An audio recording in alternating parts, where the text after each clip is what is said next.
All right. How's it looking? You see this? No. Do you have the website? Is it open? Do you see the stream? Okay. So you see in the stream, you can hear audio. Excellent. All right. Well, that's it. Just to maximize the browser, I guess, or maximize the image. Okay. Excellent. So that's it.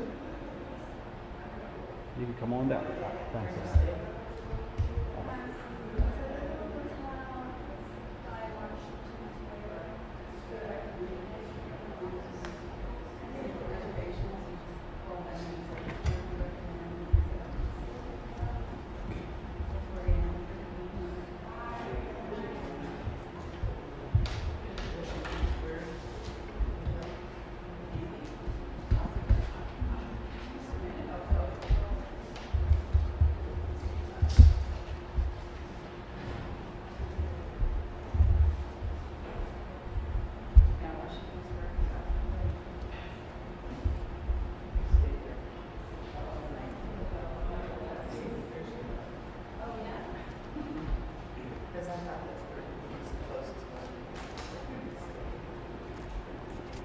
Test 1, 2.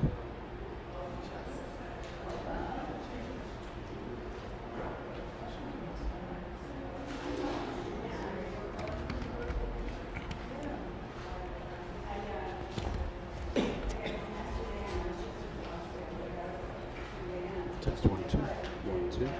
Check. 1, 2.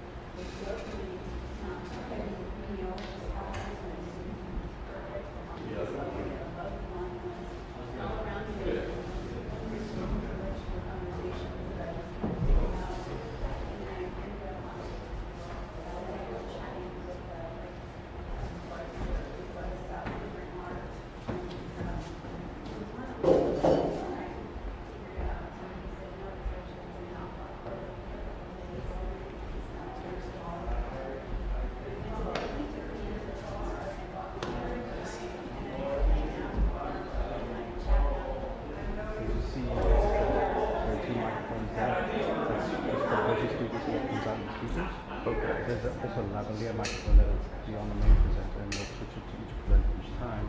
And then I'll put one on you, one on Bruce, and so that when you speak, you also get the recording on the stream. And the stream's live, and it's on in the other room.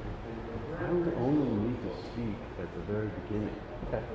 So we'll mic you up, and then we're going to have a series of introducers for each presenter. Hi, how are you? I'm waiting in the camera, actually. It's good to see you. A mic that one can grab and speak into.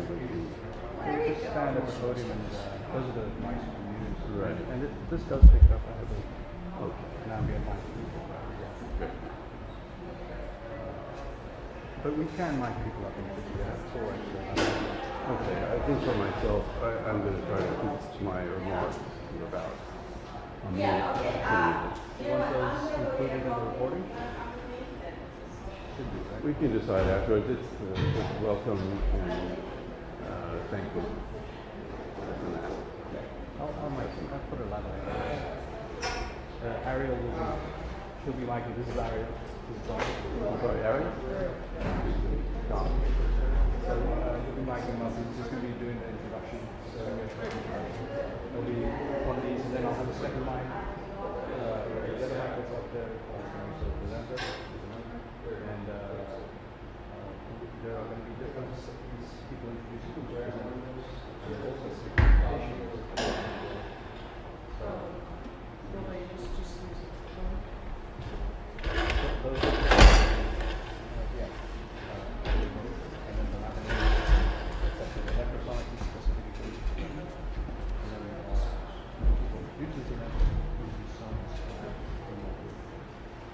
I'm not sure for the introductions, it's not just as easy for us to go up to the microphones on the podium. yeah, that's easy. You certainly should do that. But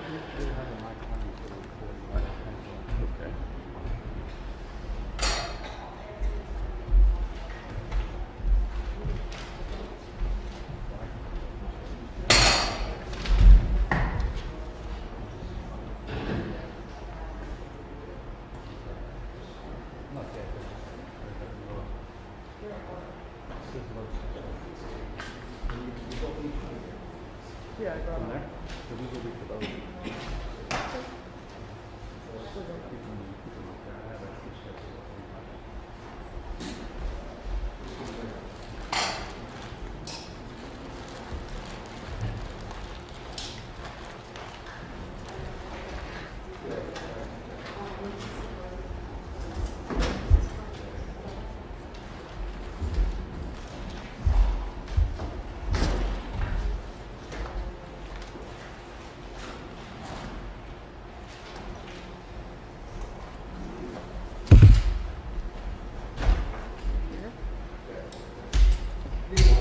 You sitting there?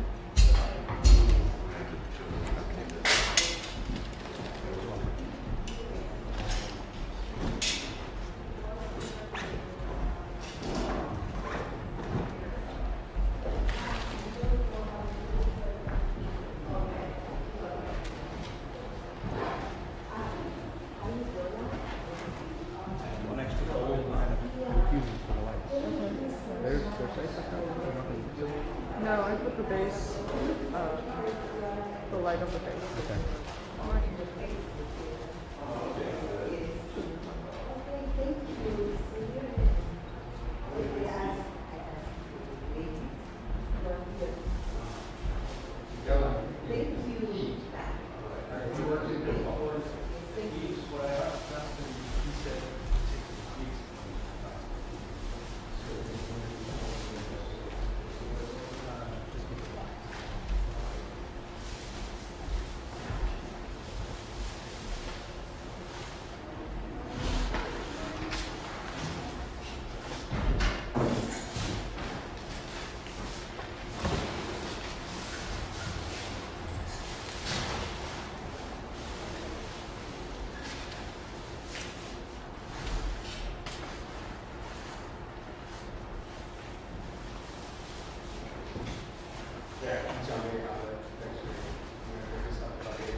How did it look up there, the stream?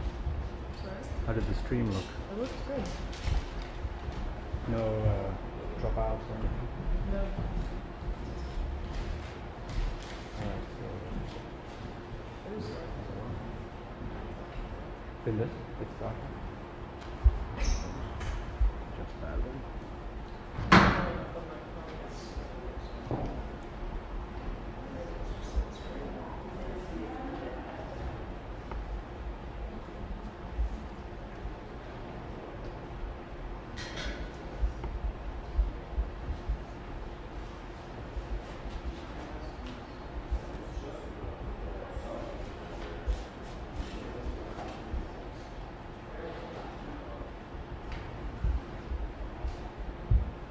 Okay, it's 6:19. Should be good. It's I'm still giving it some game control.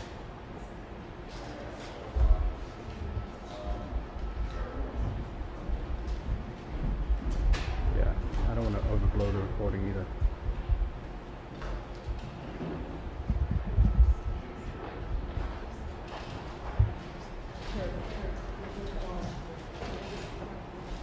No, it's fine. It's actually alone.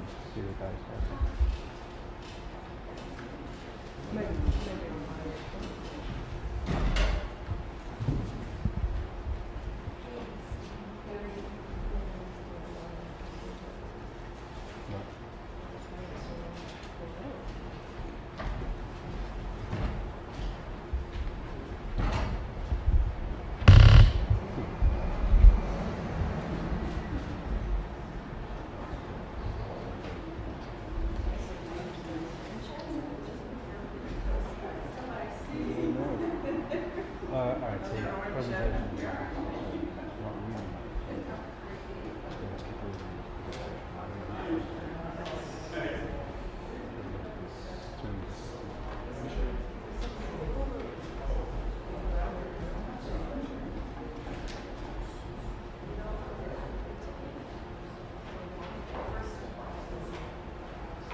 You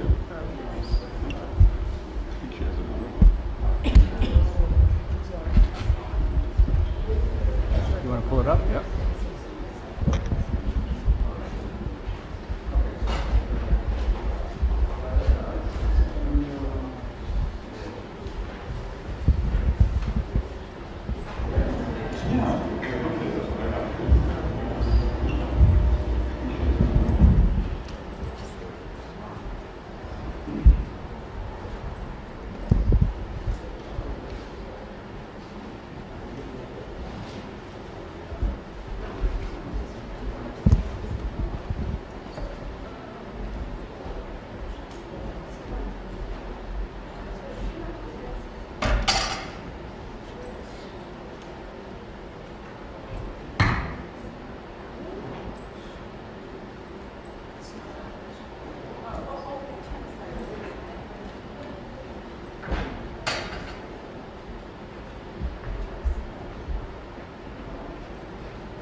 That makes sense.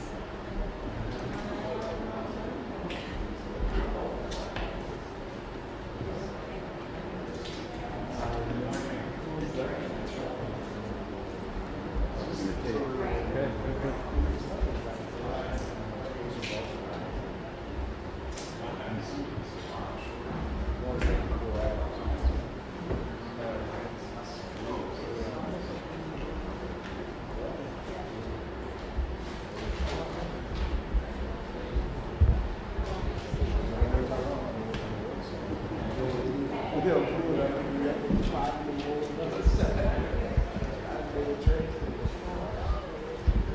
For some reason it's rough before it goes. I mean, it's extremely rough for some reason.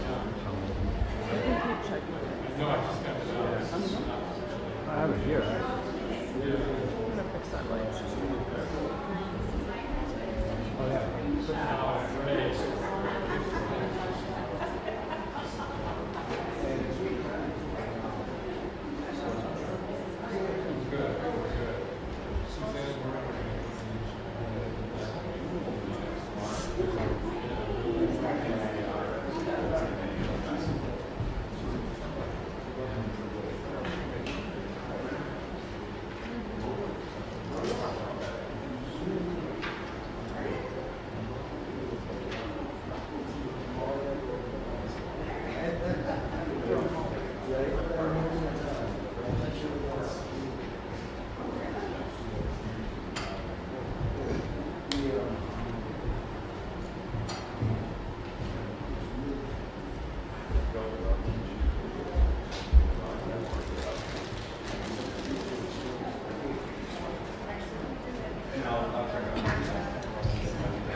that broadband remote.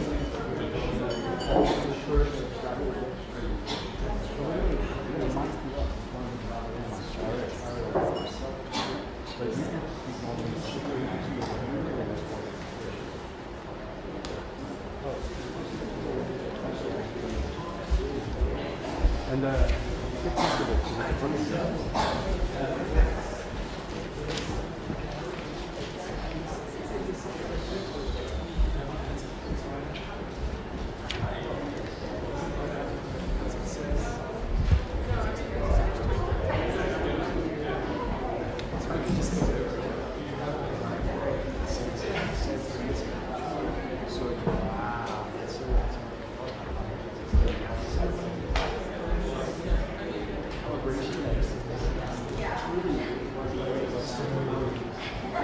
get used to this.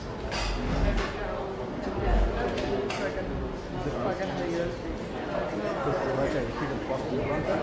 That's the USB plug in. Oh, really? The bottom? No, right there on the front of the plug-in.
Did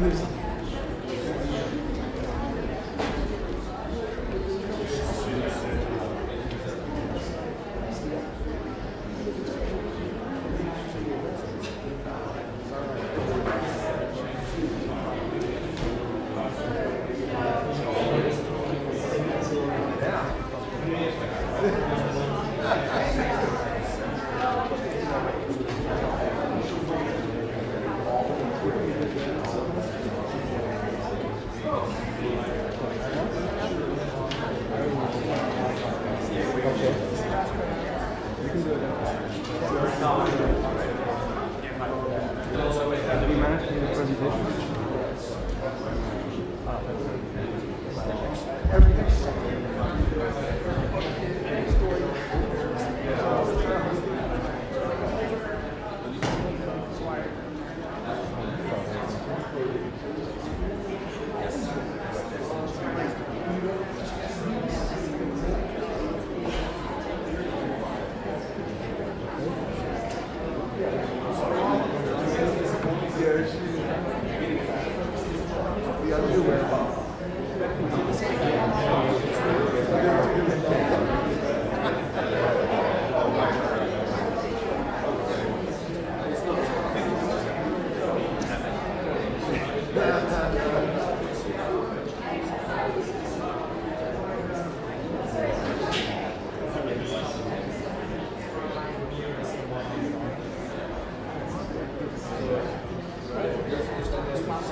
Presenter.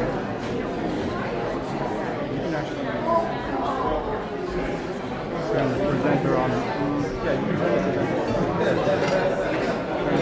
Remember, put the three buttons down.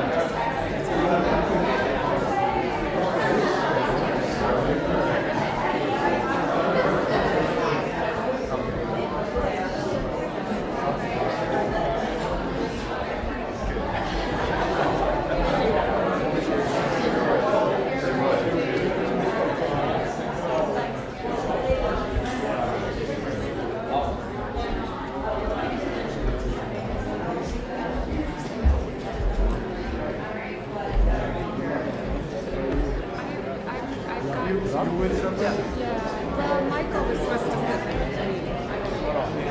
They're both green. Everything's this on the presenter. Dynamite. Guys sitting there.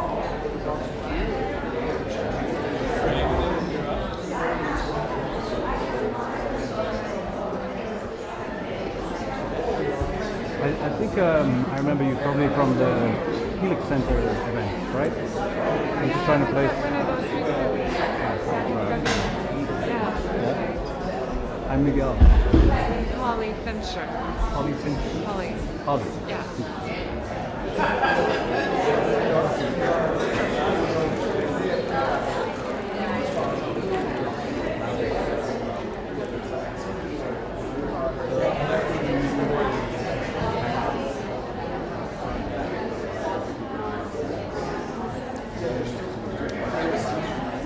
I think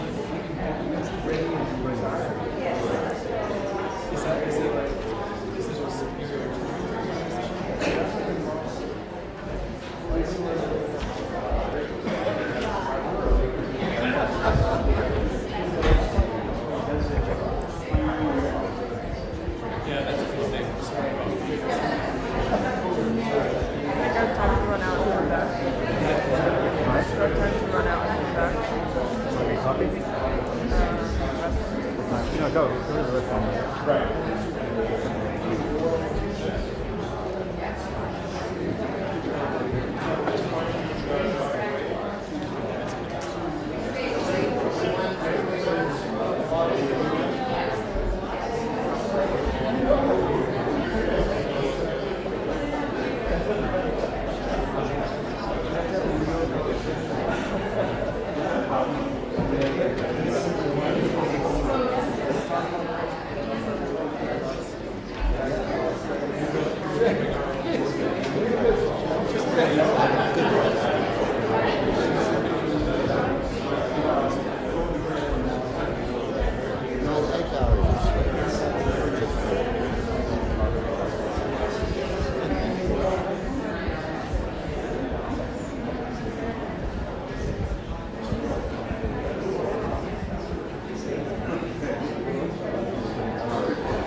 me up?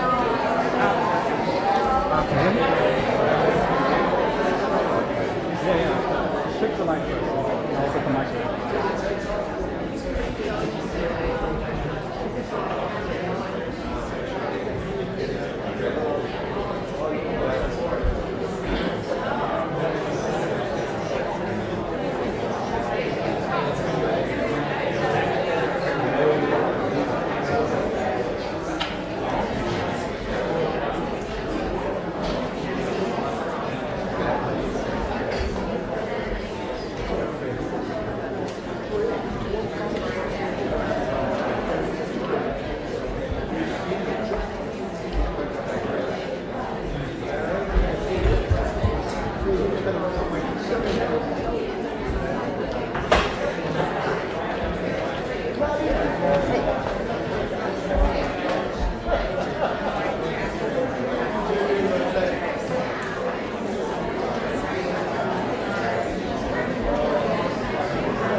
Oh, yeah, sorry.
Give me my hand on my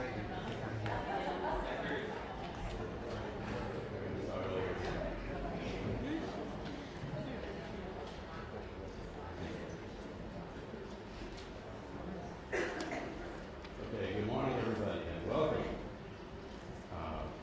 Would like to have you all here, old friends and new. have me hold the mic by Old friends and new. Good to see you. Apologize for the microphone. I just want to thank a few people before we get started.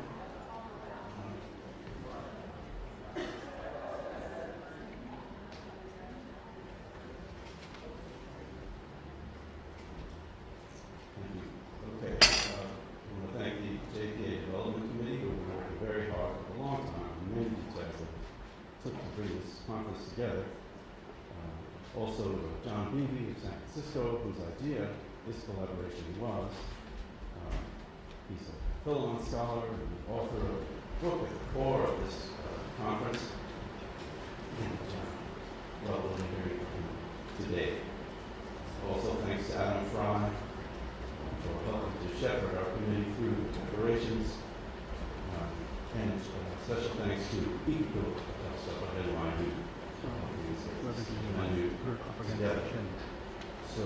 can't hear you. Thanks to Ichiko Picasso of NYU for helping us get this venue together. And now I'm going to hand the microphone over to Relevance.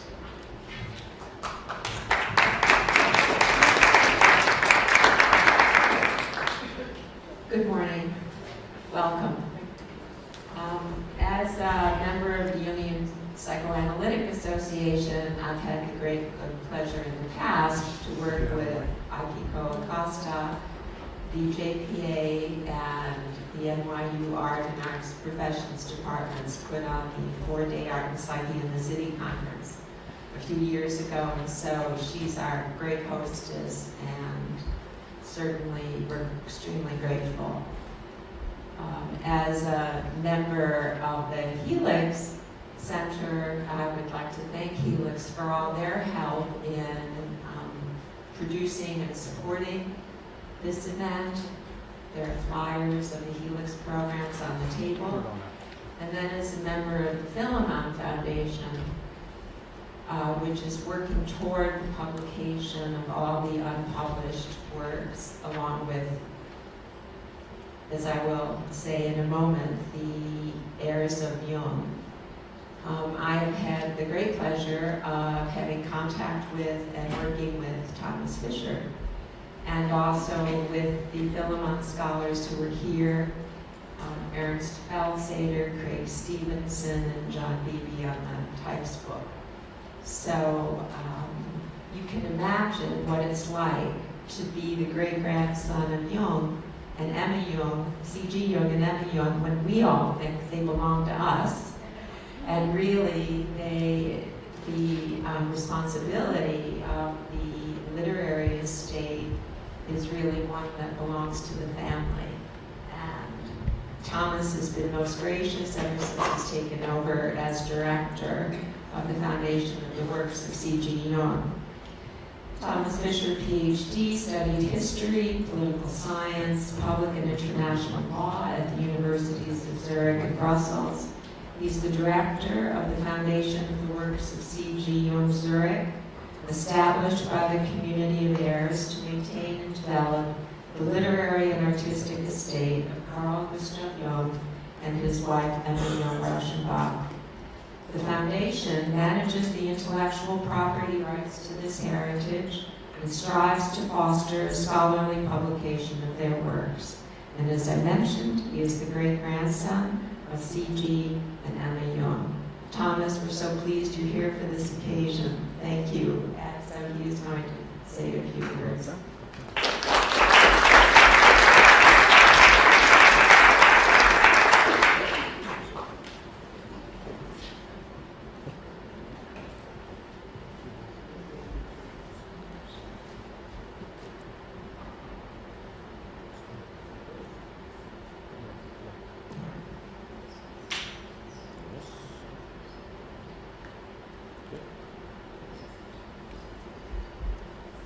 So, welcome, good morning, it's a pleasure to be here.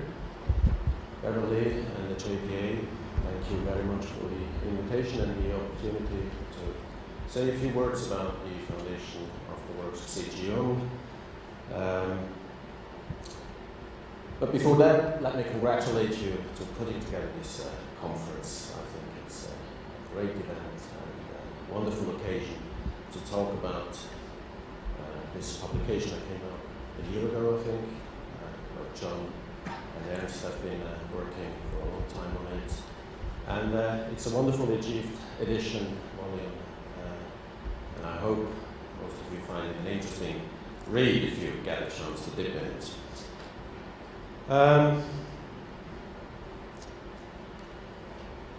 So, for the foundation, maybe it is important to mention, because you referred to the family. The family, the descendants of Jung, they transferred their rights, the author's rights, into the foundation in 2007. And formally, we are totally independent of the family today. The whole board is currently set up with family members. But nevertheless, this makes working much easier, taking decisions, working with our partners, Philemon Foundation, editors, publishers, the archives, and that is sort of the network we play a certain role in. We play that role because there's the copyrights on Jung's work, and copyrights, at least in Europe and the United States, they still last for 70 years over the author's death. So that's the main reason why we have a say in all this. Of course, there's a few more reasons also. Not the least, access to material. The bulk of material has been deposited to the university archives of the Technical University in Zurich, where Jung was teaching. But still, there remains material with the close family archive and in private possession scattered all around.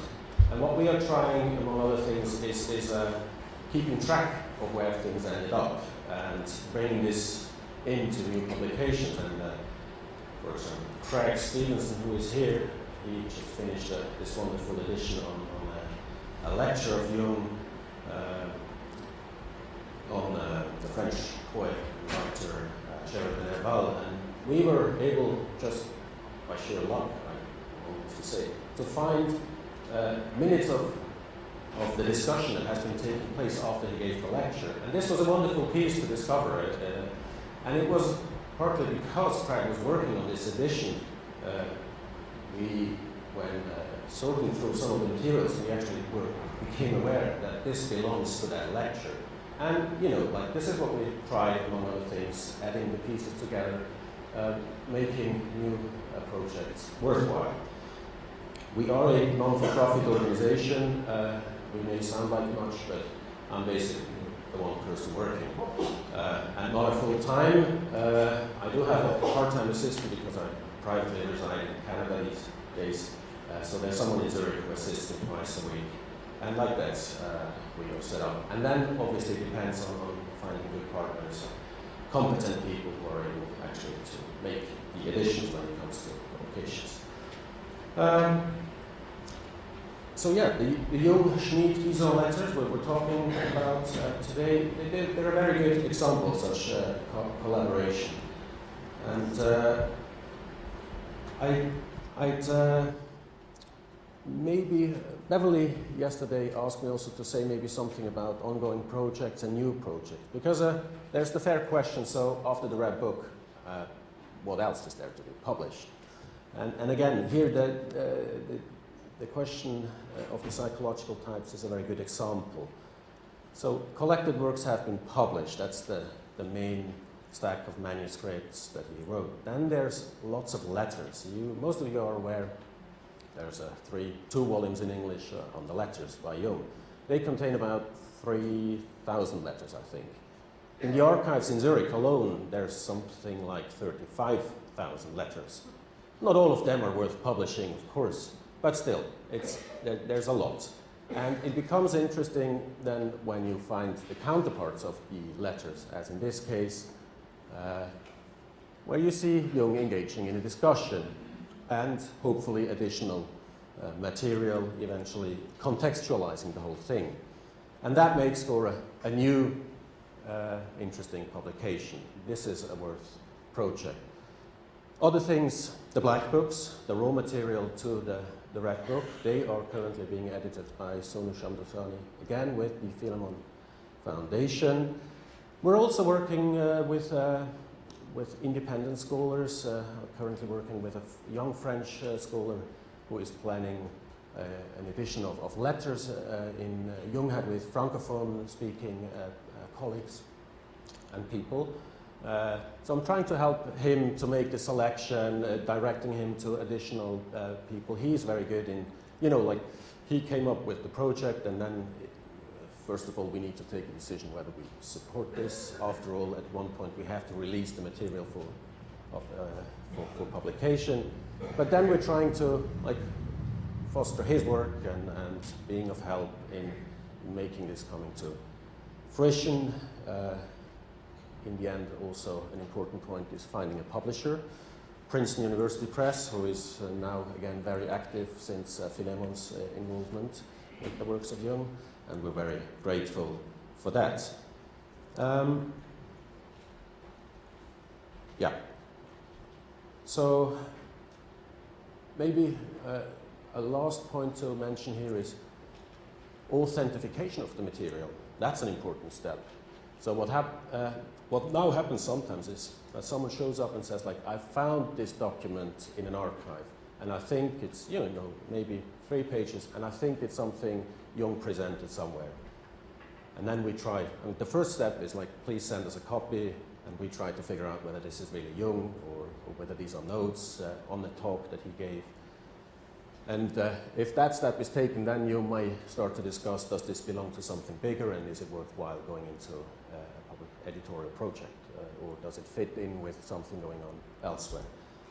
Also, if new primary source material shows up, we try, and someone is, like, rather than it is auctioned, we try to bring it into the university archives. So we're trying to link, I had this case last year also in France, in the papers of Jung's first French translator. They turned up an original German manuscript, something that's been published in the collected works, but the original manuscript was no longer available. So this turned up, and then we sort of acted as an intermediary between the archives who finally bought this paper from these people, which was a wonderful thing. So sort of completeness also of the primary source material certainly is important to us. All right, I'll leave it at that. Just a few words on the publication itself. So most of you are aware this is the exchange of letters that is at the basis of Jung's book Psychological Types, published in 1921. And Jung has explicitly acknowledged Schmid-Guison's role and contribution to the development of his manuscript in the introduction to the book. I think it is worth pointing out that this is not just one of quite a big number of substantial correspondences in the Jung archive. This is really a founding document of the discipline of analytical psychology, and the timing is important here. So this occurs, this correspondence between Jung and Schmid-Guison occurs mostly in the summer 1915. And Jung, at the time, is working in the Black Books, and he takes sort of in a hiatus, this takes place. So while working on his inner side, he also engages in this scholarly exchange, but where it's an exercise in defining a new terminology and a new theory. So, and the two actually then result in what we now term analytical psychology. It is also the time that the psychological club in Zurich is founded, 1916. So that is the first group where Jung sort of has interaction with his own disciplines, so to speak. Around that time he writes the Septem Sermones ad Mortuos, which can be seen as a personal foundation stone of Jung to the making of analytical psychology. It is around that time Jung drops some of the Freudian terminology from his works. So it's really him coming into his own school, so to speak. And this is, in my view, the significance, among other things, of this document here, or this publication. Good. I'll leave it at that. Thank you very much. Thank you for the opportunity to be here today to present a few remarks on our foundation, and I'm very much looking forward to the presentations today, and I would like to thank the editors, all editors with Philemon and Philemon today, again, for the wonderful work they're doing for Jung and for keeping his literary estate alive. Thank you.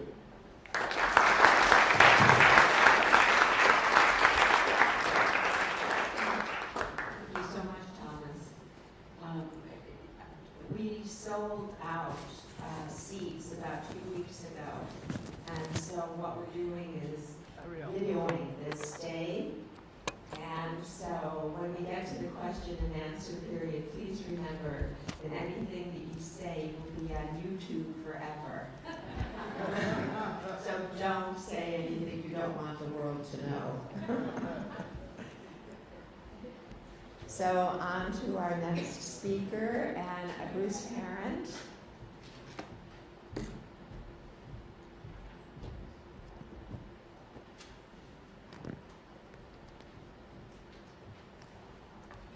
So it is my pleasure and honor to introduce Ernst Lieder to you.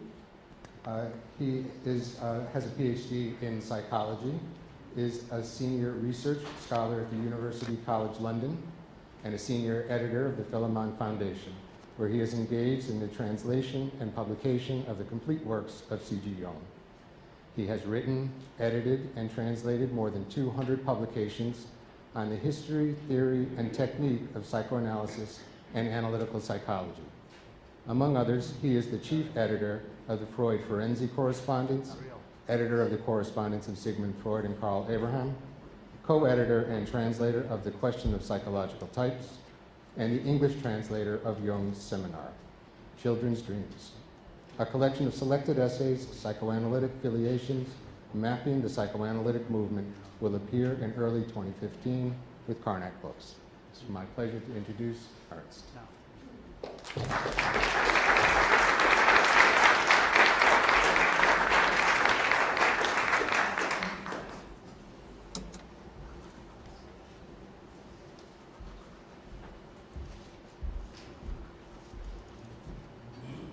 Okay, could you start the slideshow, please?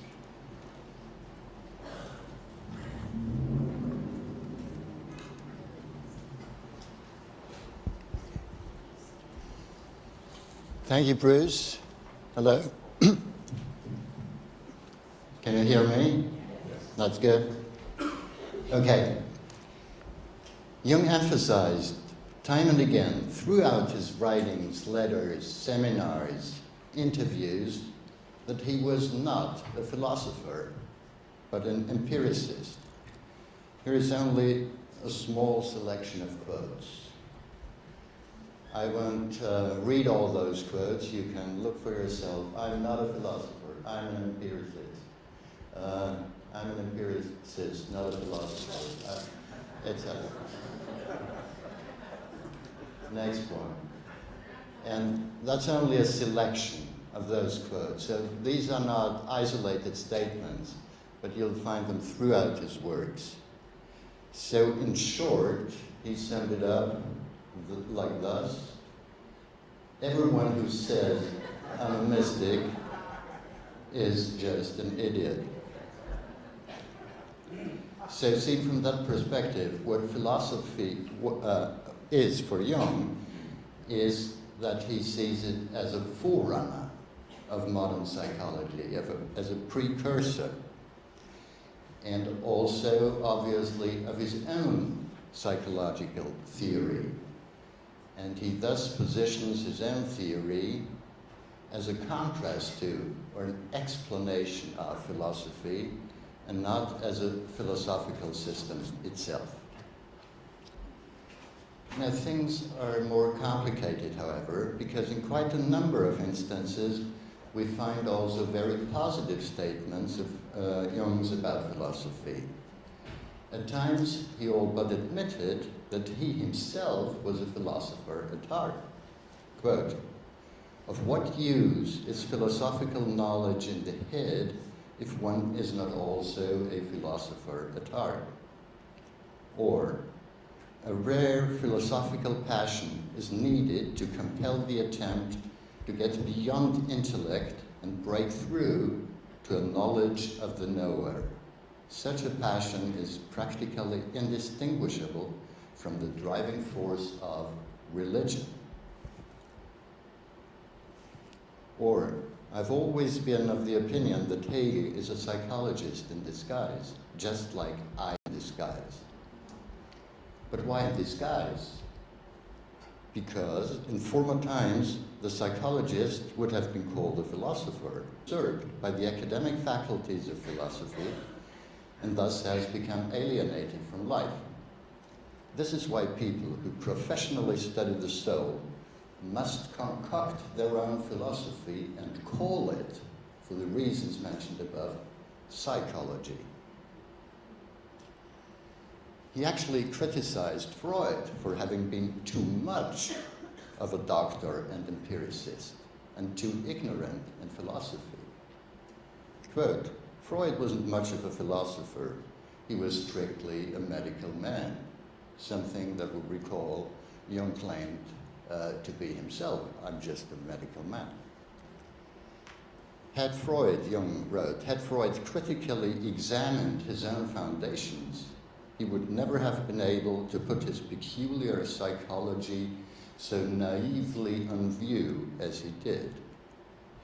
I, says Jung, have never refused the bittersweet drink of philosophical criticism, which has helped me to see that every psychology, my own included, has the character of a subjective confession. And quite similarly, in the Tavistock lectures, I consider my contribution to psychology to be my subjective confession. The best we can achieve, he wrote, is true expression. True expression is a confession and a detailed description of what we found in ourselves. Now, but why should such a confession and an account of our inner experiences be as such already regarded as science?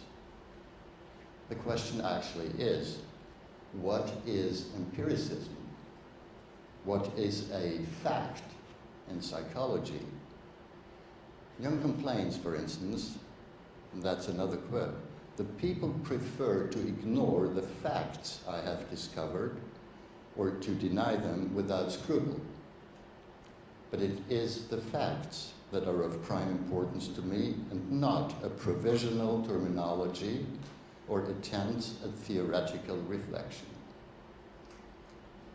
He then gives a surprising example, however, of such a fact he had discovered, namely, quote, the fact that archetypes exist. Now this is a crucial point. Is the existence of archetypes really an empirical fact? Or is the concept of so-called archetypes not rather a provisional terminology and an attempt at theoretical reflection? The decisive leap is obviously from experience to theory, with the help of a specific methodology and terminology.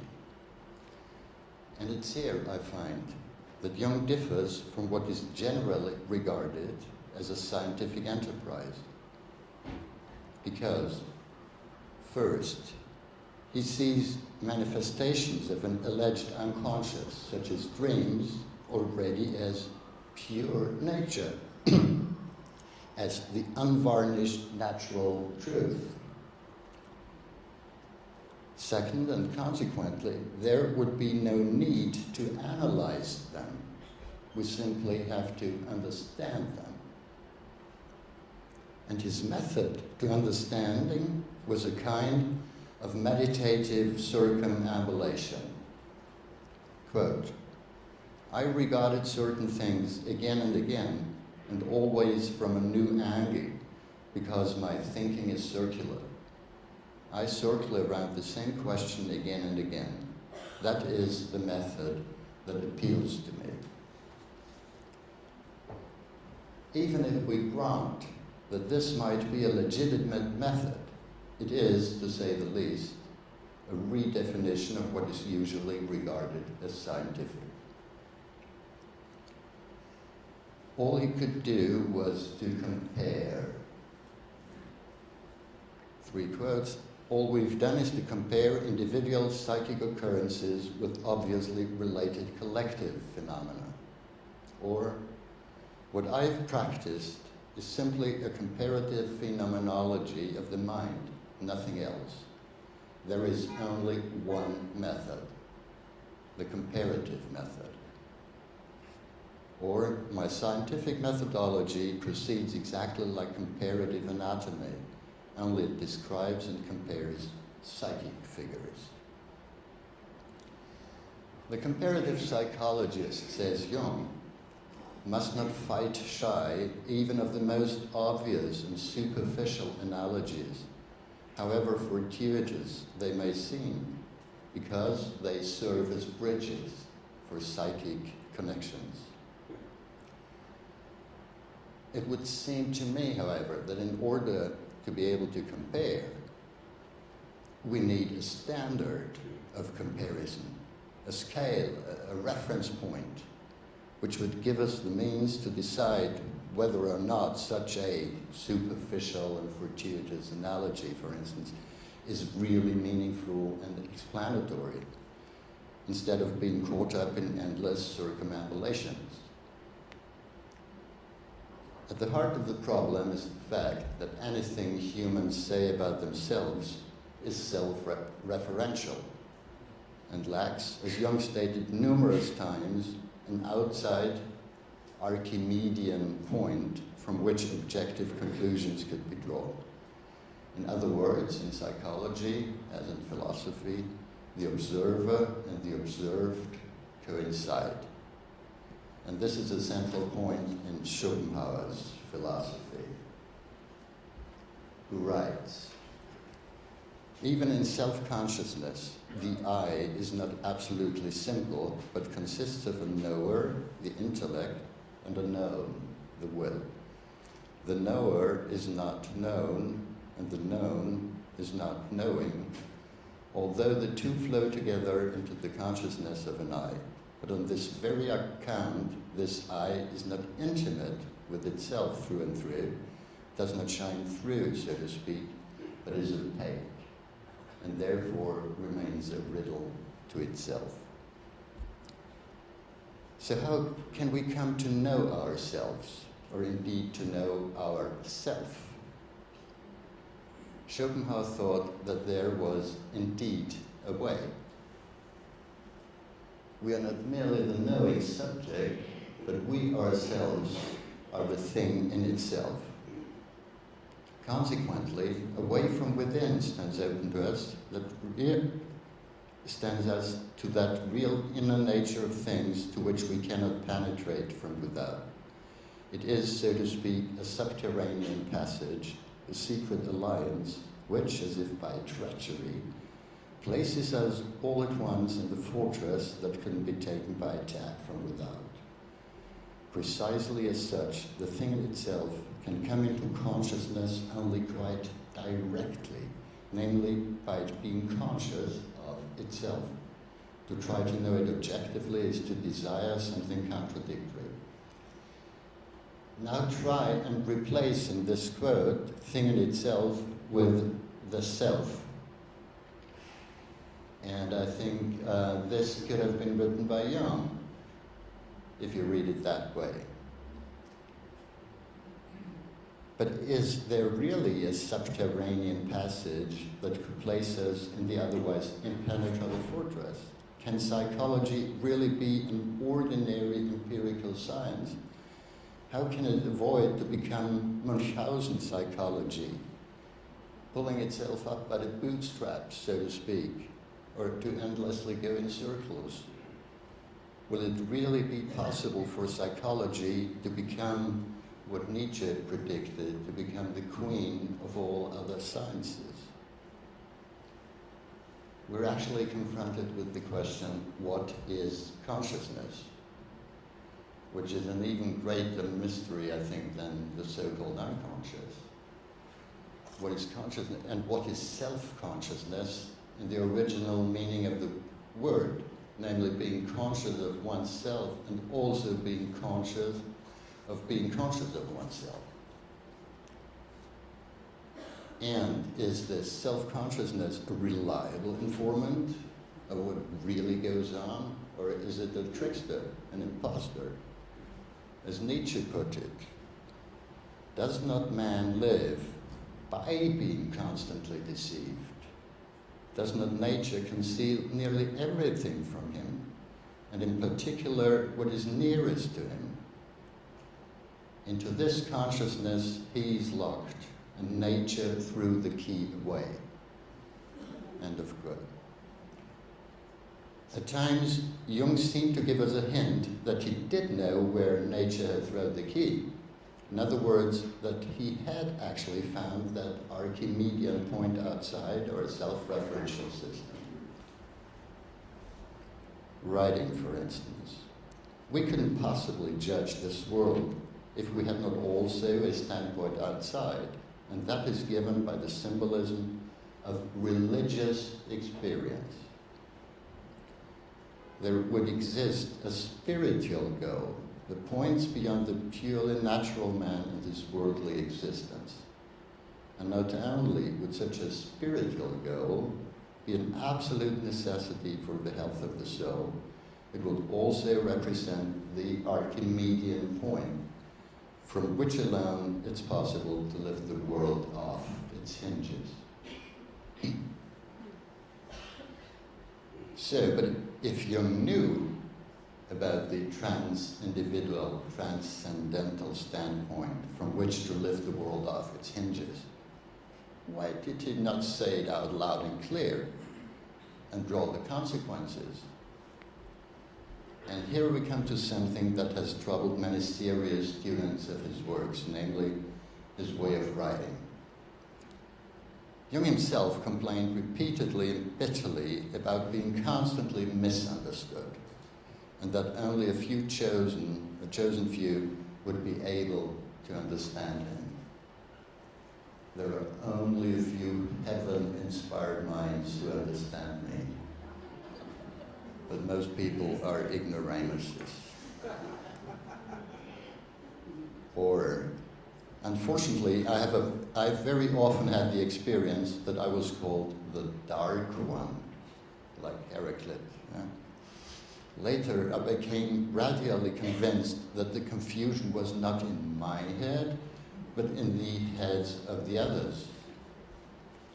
Sometimes we also find hints, however, that his not being understood was perhaps not only due to the limited intelligence or confusion of his audience, but that he held back something on purpose, that he didn't tell everything he knew or believed to know. Quote, "I have had experiences that are unspeakable, as it were, because one can never really tell them, and because nobody can understand them. They're dangerous, because 99% of the people would declare me mad if they heard them from me, and catastrophic, because the prejudice they arouse when disclosed could block the other's access to a living and wonderful secret." Here is what Jung said about himself and his personality in an interview. "I have intuitions about the subjective factor, the inner world. What I see are most uncommon things, and I don't like to talk about them because I'm not a fool. If I were to speak of what I really perceive, practically no one would understand me. I've learned to keep things to myself, and you'll hardly ever hear me talking of these things. That is a great disadvantage, but it is an enormous advantage in another way. For instance, I come into the presence of somebody I don't know, and suddenly I have inner images, and these images give me more or less complete information about the psychology department.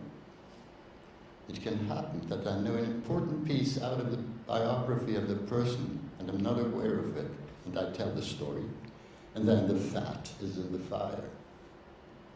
The things that are interesting to me, or are vital to me, are utterly strange to the ordinary individual." A stunningly open self-diagnosis, one could say, if I had not taken the liberty of using a little ruse or subterfuge by replacing, in this quote, the term intuitive introvert by the first person singular, by I. Still, Jung so often portrayed himself as an intuitive introvert, regardless whether he was one or not, but he portrayed himself as one, that I think we're justified in applying this description to himself. So, if it was preferable to stay silent about those real important things anyway, why did he publish hundreds of articles and books, write, Thomas spoke of 35,000 letters, give so many lectures, seminars, interviews? It seems as if he simultaneously did and did not want to disclose that secret, so that the language he used was very often deliberately obscure. His books, he wrote, reveal as much as they disguise. It was his explicit intention to write in such a way that fools get scared away, and only true scholars and seekers can enjoy its reading. Or, I try deliberately and consciously to use ambiguous formulations because they are superior to unambiguous ones and correspond better to the nature of our existence. He does not write very clearly, said Marie-Louise von Franz, but he does that on purpose. He writes with a double attitude, giving full justice to the paradoxes of the unconscious. Buddha once said that all his sayings were to be understood on two levels, and Jung's writings also have this double floor, these two levels. This reminded me of Nietzsche, who had written, "Everything profound loves masks." Or as Nietzsche wrote elsewhere, and Jung might have agreed, we do not only want to be understood when we write, but also, quite as certainly, not to be understood. It is by no means an objection against a book if one or the other person finds it unintelligible. Perhaps this might just have been the intention of the author. Perhaps he did not want to be understood by just anybody. But then, why shouldn't it be possible to point out and try to explain in a lucid, clear, and scientific way something obscure, ambiguous, complex, full of tension, or even contradictory, instead of mirroring and duplicating the obscure and ambiguous form in which that something presents itself? And are Jung's ambiguous statements always deliberately obscure? Take his writings about the archetypes, for instance. On the one hand, he often kind of hypostasized, reified the archetypes as if they were cut in stone. On the other, he warned against doing exactly that. Throughout his work, you will find him switching between talking about concrete archetypal images, or the so-called Urbilder, some of them in a quite a naive way, as I find, like his picture of the 2-million-year-old man who could just be asked if one ran into trouble. And on the other hand, you will find warnings against taking the archetypes literally, stressing that they should be seen as quasi-instinctual patterns or invisible laws. The archetype would be like an invisible law of crystallization, for instance, not the resulting crystal. Another example would be Jung's use of the term psychology for both the theory of the psyche, the logos, the science, psychology, and on the other hand, for just the subjective viewpoint of an individual.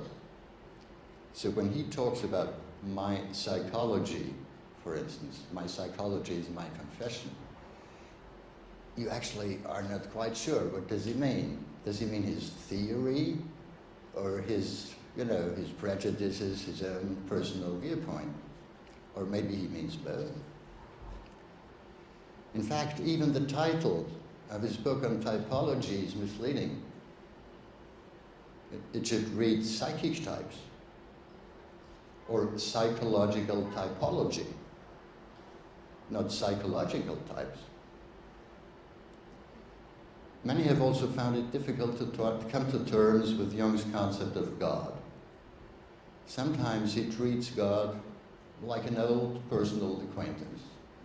You know, think of the turd God was shitting on the cathedral in Basel, or his famous dictum in the face-to-face interview, "I don't need to believe, I know," or the picture he paints of God in answer to Job.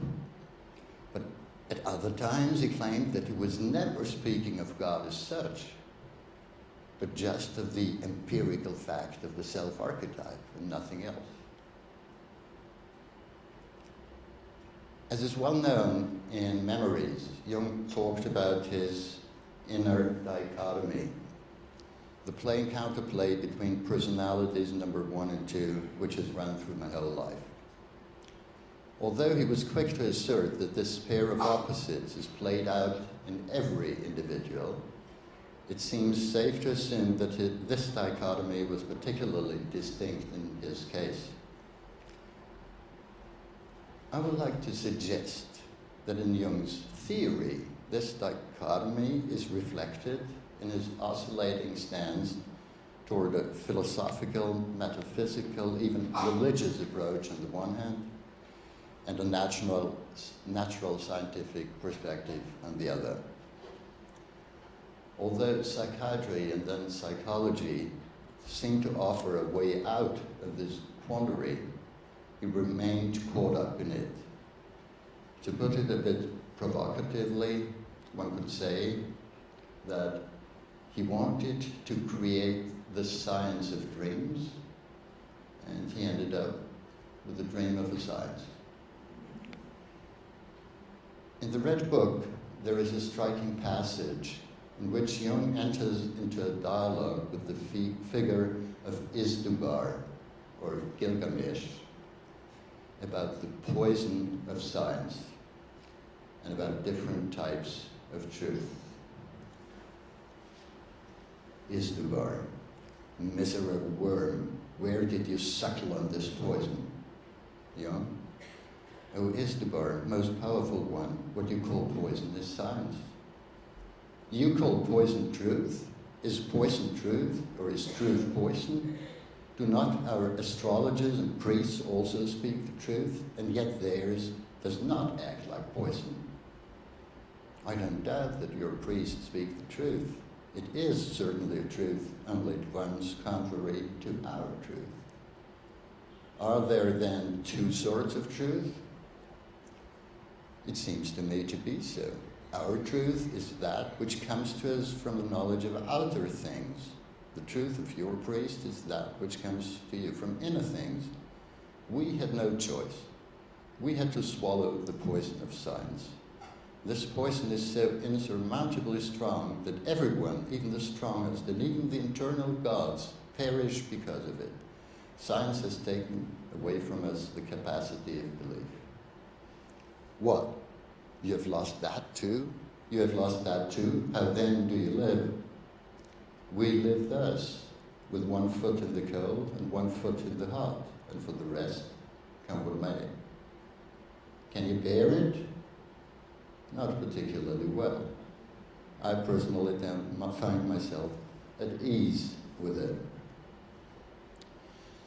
Now, if we take Jung's statement seriously, namely that his inner dichotomy has run through his whole life, I'd like to suggest that his choice of psychiatry and psychology as his profession was in itself an attempt to come to terms with this dichotomy.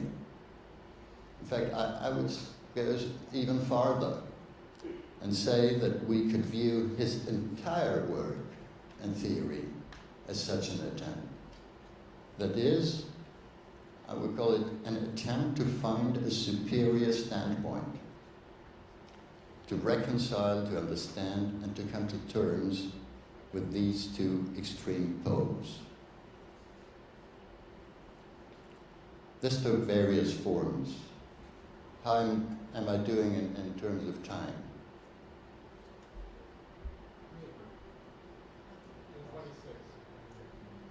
Yeah. 10, 15 minutes, would that be okay? Yeah. So this took various forms, his attempt to find a superior standpoint to reconcile those opposite poles.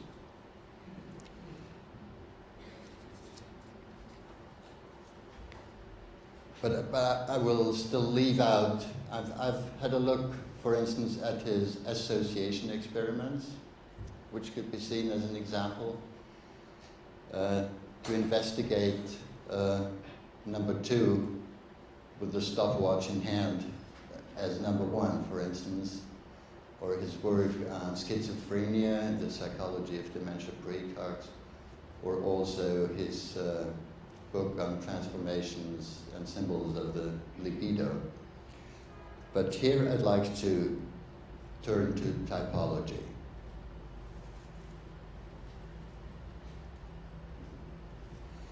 I find it crucial that in Jung's own assessment, the core of his book on psychological types was not the typology,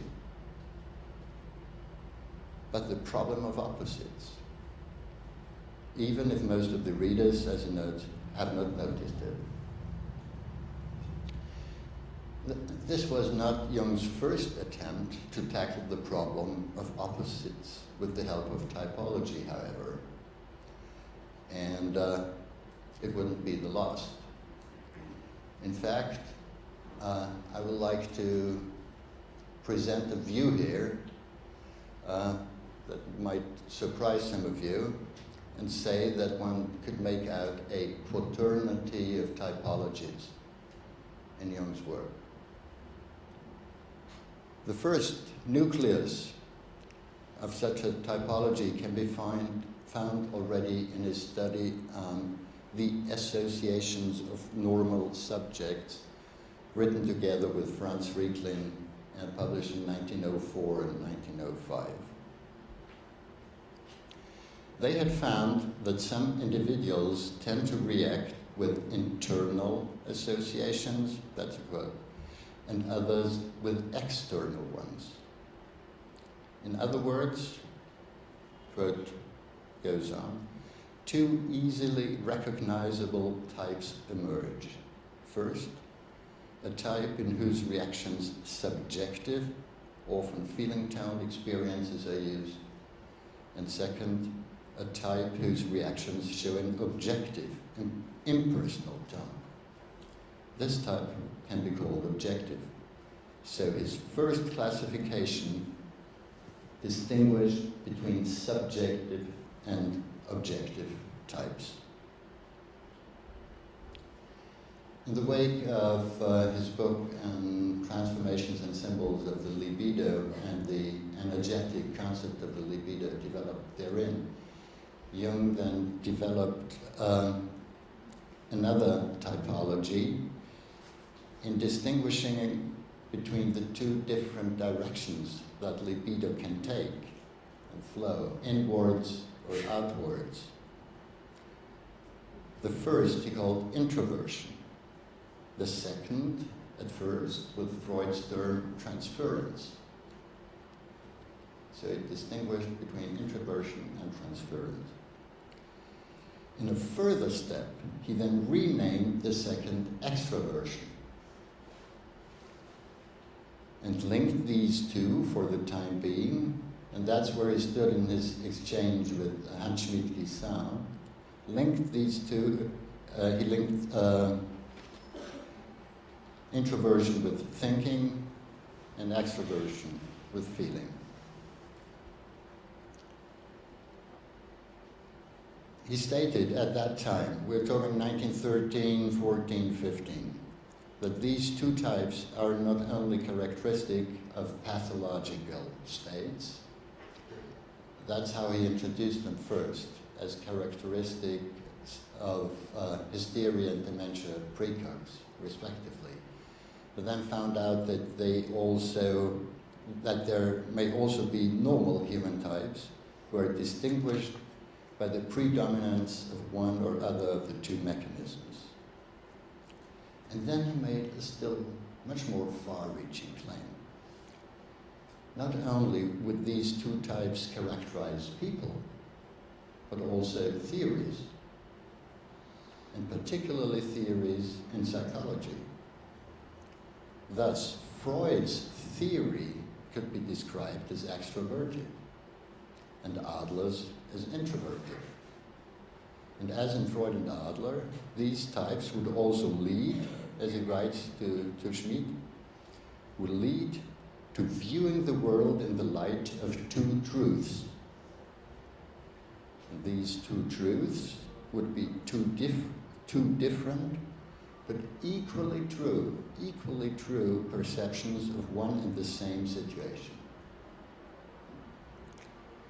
The point is that Jung then went on to develop still another truth, namely his own theory of psychological types, which would explain why this was so. Implicitly then, this latter truth was of a higher order than the other two truths. Jung found himself in a logical dilemma because he used two different concepts of truth. The two truths he mentioned are actually just two different, if valid, perceptions or perspectives of one and the same situation. Something any marriage counselor could tell you about. You know? Or a police person asking witnesses. You know?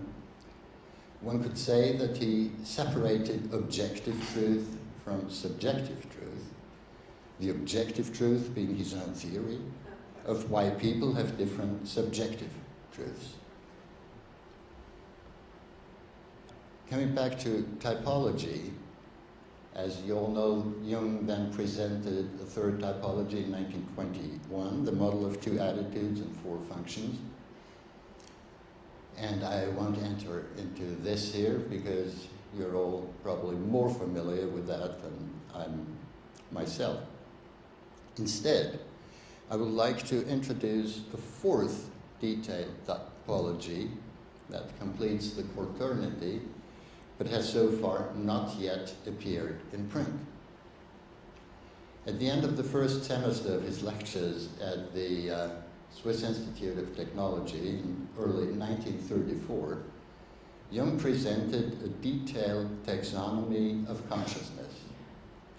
The main question it addresses is, where does the light of consciousness fall? Now, we have a problem here, because according to all the note takers, Jung drew this diagram on the blackboard, and he wrote right on the left side, and he wrote left on the right side. And it's all about opposites and the tension between poles, you know? So I've left that standing and just ask you in your mind to keep in mind that when we are talking about the right side, look to the left. Okay?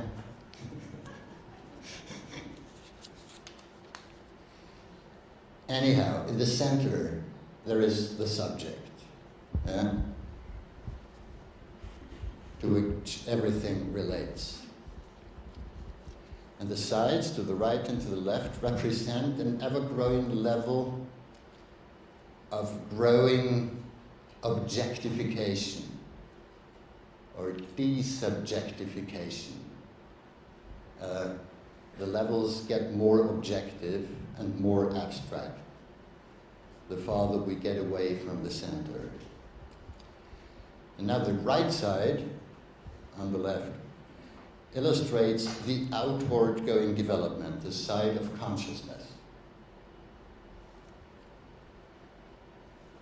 Now the impression, and now I quote Jung as he presented that diagram in the lecture hall in Zurich in 1934. He said, "The impressions of our surroundings that we perceive are not simply the objects themselves, but what we perceive are the images of these objects and persons. That is this realm, impressions, the images. We perceive things as they appear to us, and we're always caught in subjective prejudices that distort and disturb our perceptions. It is as if we were surrounded by an oddly deceptive fog through which we perceive things and which affects our perception in a peculiar way. And William James refers to the fog that surrounds us as the fringe of consciousness. The further things lie from us, the more objective we can be in this sphere of abstract ideas. That's here. An impersonal or not I way of looking at things exists, which is quite free from subjective prejudice. The abstract sphere also contains purely ideational groups, which are characterized by a particular idea, such as the state, the church, political party, and so on. They usually possess a symbol. Symbols such as the sun symbol belong to the sphere of the highest ideals. That's 4 right. Now the left side represents the dark inner side, the land of projections, the realm of affects and moods of an inexplicable nature. Dreams and fantasies reach us through this sphere, as well as so-called hunches and inspirations. This is the sphere of unconscious presuppositions which distort affects and ideas in the same way in which the fog distorts perceptions on the other side. Which corresponds to people and things on the right side. For example, that's 3 plus. On the right side are phantoms and ghosts, which cause those affects, ideas, or dreams on the left side. Here, demons, for instance. The spirit world is the complete equivalent of the outer world on the other side of the diagram. As, for instance, in the case of the series of Prevorst, for whom this sphere was the real world, the ghosts she was dealing with and seeing. This was more real to her than real people, so to say. Yeah. And in some, says Jung, we have to envisage this diagram as if a light beam were moving along a scale, and where the light fell, that was where consciousness was.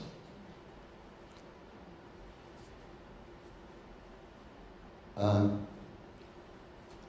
actually wonder, and you might wonder with me, why Jung never published this concept.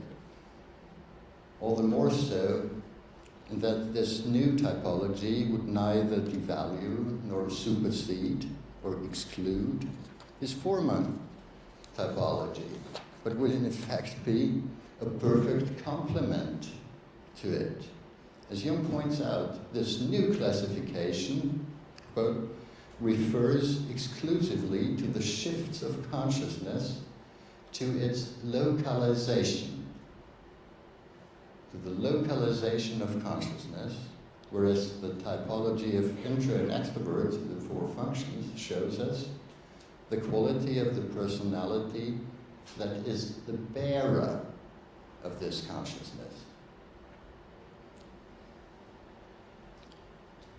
Okay, to conclude, we can say that Jung was actually always quite touchy when he believed that he was not seen as a dyed-in-the-wool empiricist and scientist who simply dealt with facts.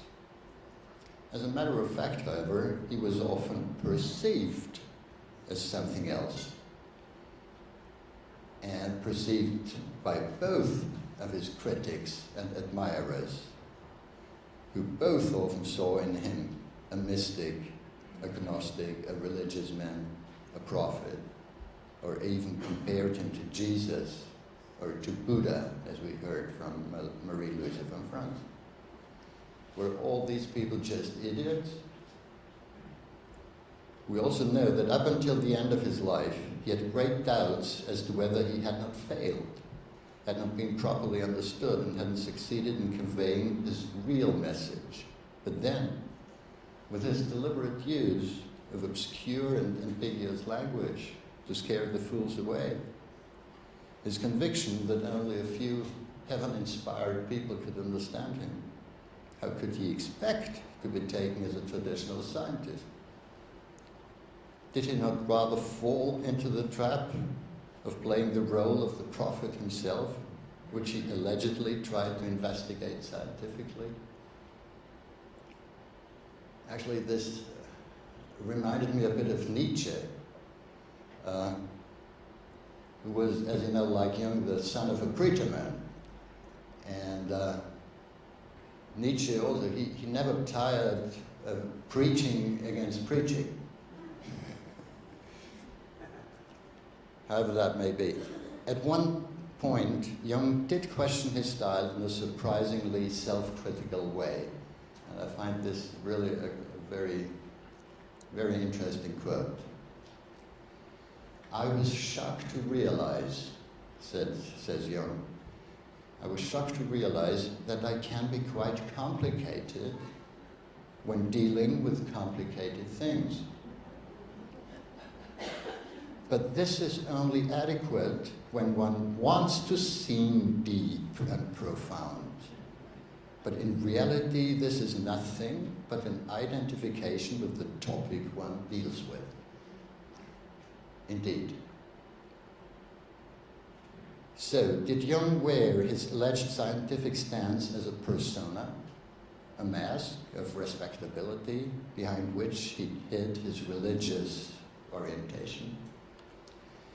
In a letter to Father Victor White, he wrote, quote, "My personal view is that man's vital energy or libido is the divine pneuma, and it was my secret intention to give my colleagues an understanding of this conviction. When you want to talk to scientists, you cannot start with a religious creed. If I were talking to peasants, I certainly would talk about God, since I know that they know of what I'm talking." This was Jung's dilemma. He seemed to believe he had found that Archimedean point, but couldn't say it out loud, because he would be viewed as, well, as exactly as what he has been viewed by many anyway. Half crazy, unscientific, woolly, mystical, etc. So in the long run, his strategy didn't work out, it seems.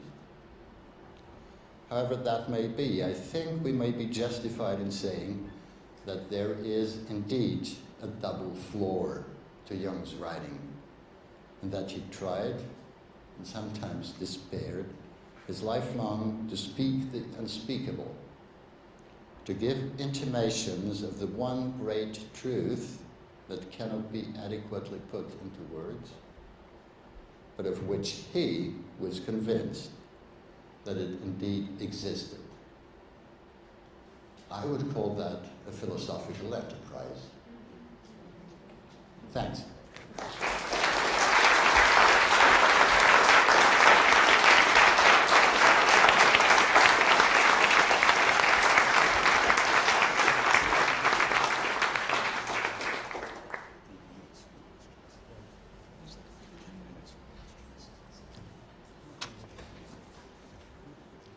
We've got 15 minutes for questions.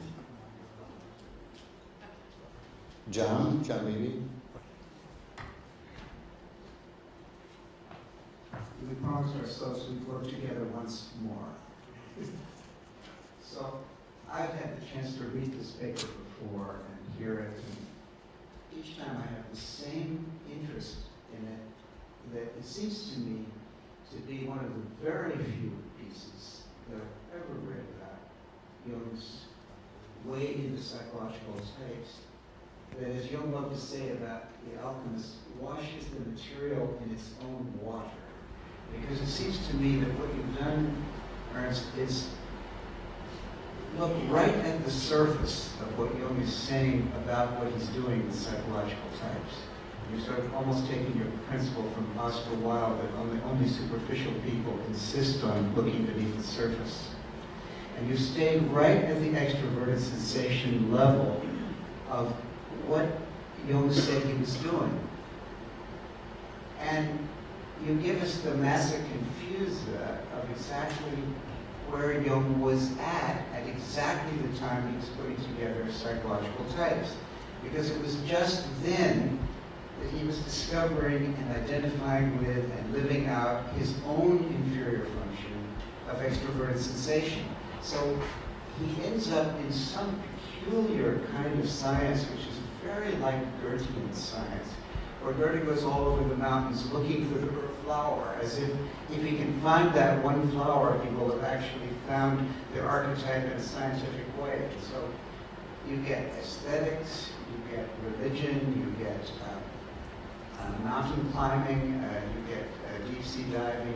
It's a very experiential, wild ride that calls itself science, but it's really some kind of adventure that I think ends up a peculiar philosophy of how you do psychology. So you just take whatever you've experienced and make something of it, and somehow out of that, the typology is born. That's how I see it. And I think you've taken us there as to how you did that. So I'm very grateful to this. Very, very grateful to this. Thanks, Johnny. It's funny for me because I wanted to get beyond typology and taking the bird's eye view of typology, so to speak. And now John tells me I did it from the standpoint of an extroverted sensation. Okay. I'll just have to take that. Thomas. Thank you, and thank you for your interesting talk. I have a question and a remark.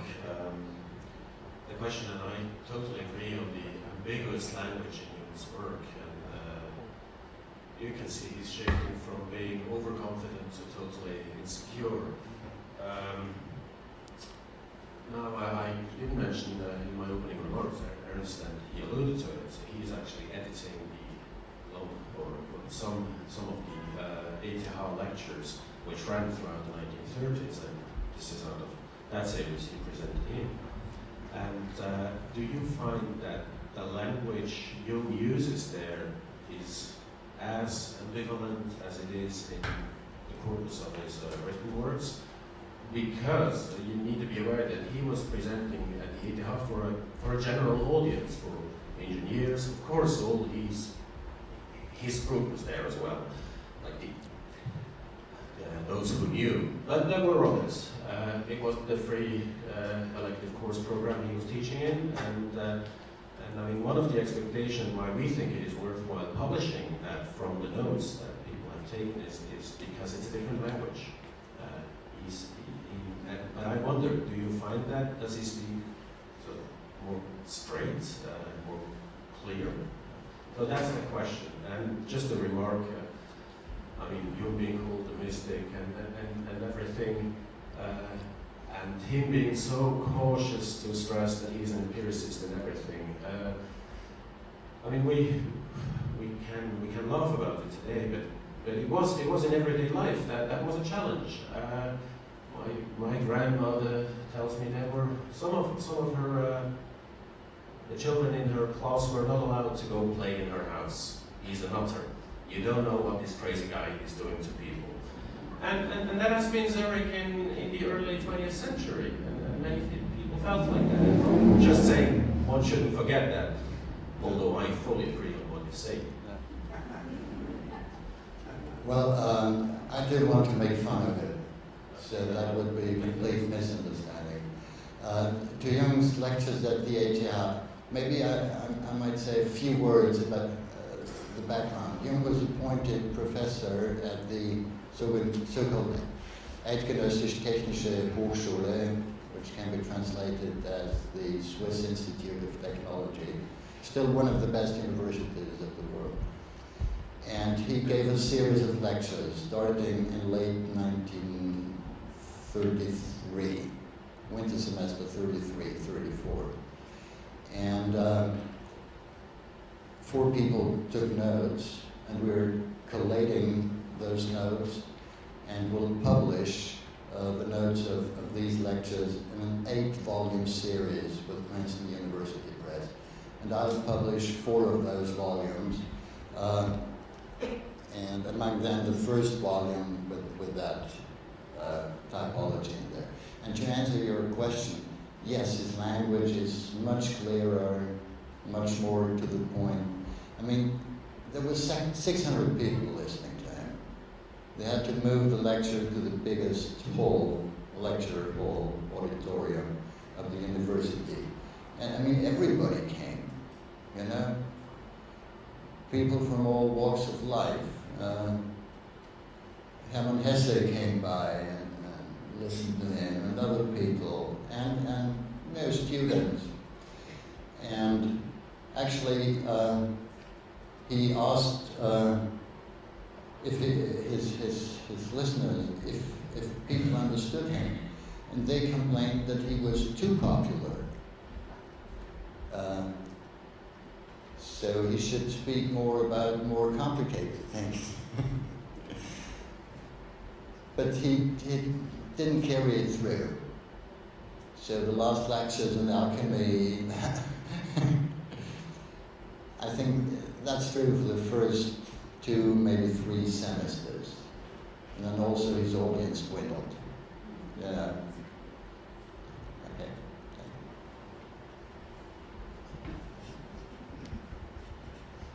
Thank you, Ernest. That was just fantastic. And from my perspective as both a professor of hermeneutics and an analyst, I can feel what Jung is trying to do, going back and forth between truths he can talk about, which are statistical truths, right, which seem like typological constructions, and then individual experience, which he says in volume 8 that you can't talk about because they're perfectly unique to that individual. So don't you think that as typology gets more complex, it eventually becomes attached to a particular individual, and then it's not a typos anymore?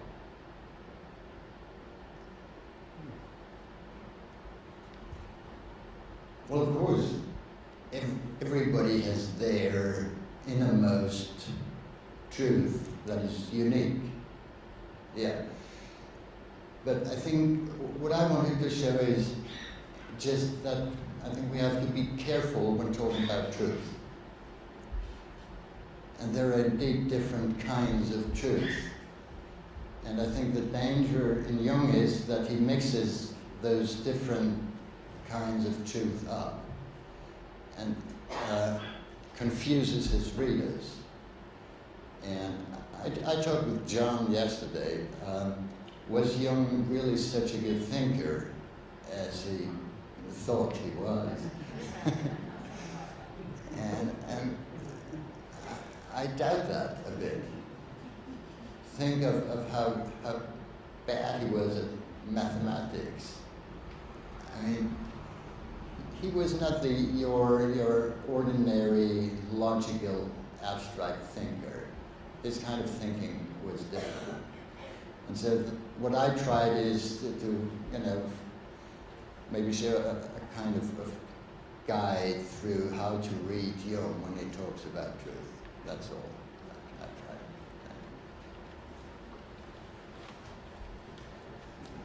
tried. My question is in regard to Jung's oscillation between these 2 different points of view.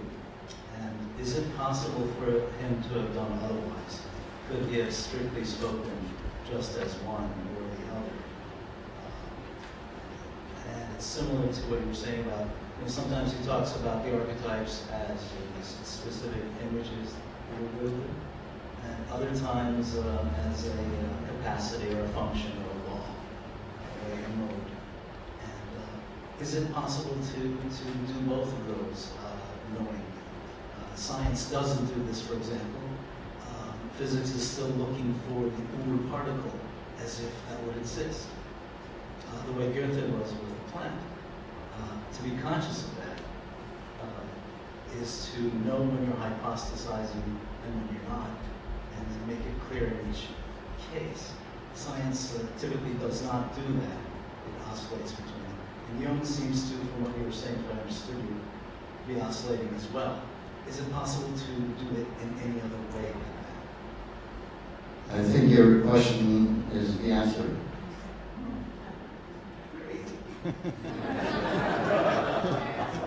Or you have answered your question yourself. One more? In the back.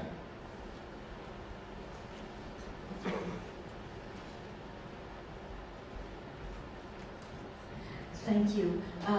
Couldn't this oscillation be considered between 2 points, like when he talked about the waterfall and being the water itself, the medium that goes between one and the other, and his genius was exactly being able to stay with the focus, going from one to the other, and express it on both ends? And does that make sense at all? Yeah, it's like in Heisenberg's, I don't know the English term, Unschärferelation. Do you know the English term? Once you observe something, you alter the state of that what you observe. Exactly, and he was the matter itself. I mean, that's what the point was in that book. That's actually what the whole talk was about. That the observer and the observed coincide and influence each other. And how can we escape that self-referential system? And Jung's way was one possible attempt to do that. And as we've heard also from other people, there is a paradox that is inbuilt. And we cannot escape that. That's part of our human condition. So I think, yes, yeah, you're right. Thank you. Well, thank you. We'll make a short break of 10 minutes. Thank you.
When everyone else was giving, he just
focus on the speaker. Who's the second speaker? Can you identify the second speaker?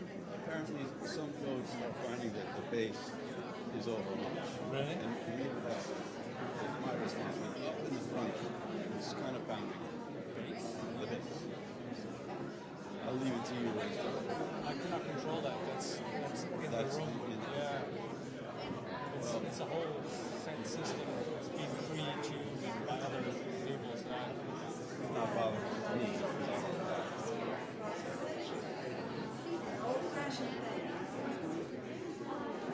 Who's the second speaker? Do you know who it is? I can try to identify. Or actually, can you identify the second speaker? Ernest? No, I'm sorry. What's it called? John Beebe. Yeah, John Beebe, and he's going to be introduced by Michael. Michael, John, I know. John Beebe, I know. John is sitting light jacket in the front row. Okay.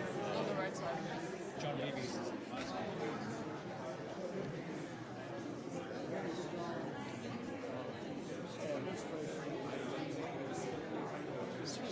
Are you John? Okay, would you mind if I mic you really quickly? No.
Open it. Right? Okay.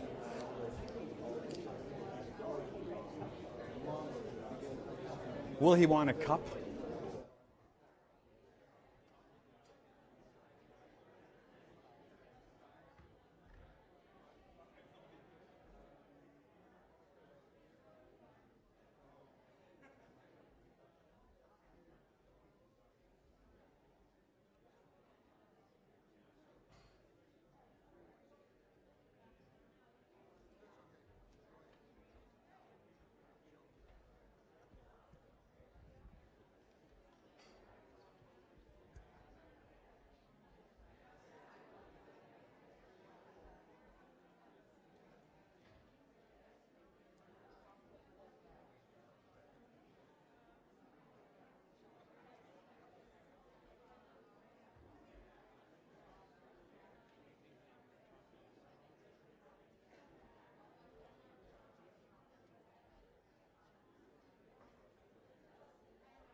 If anyone is interested in social work, continuing ed, credits, please come see me at the end of the event and we'll have certificates for you.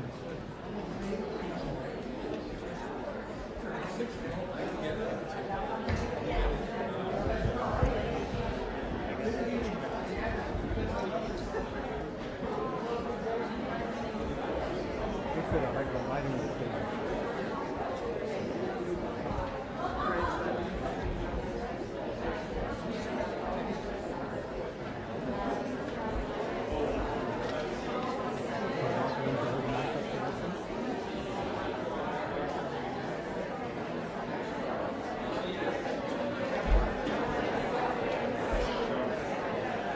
I just want to switch that little piece around, but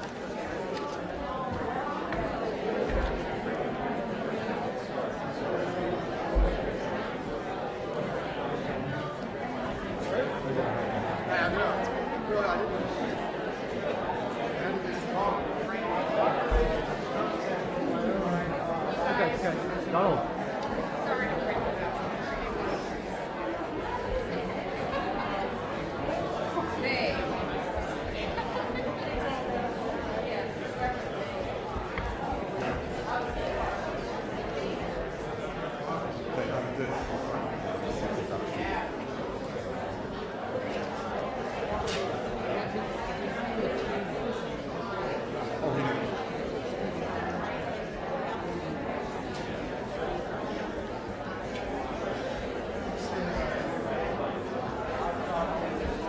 Okay. Come on in, we'll get started again.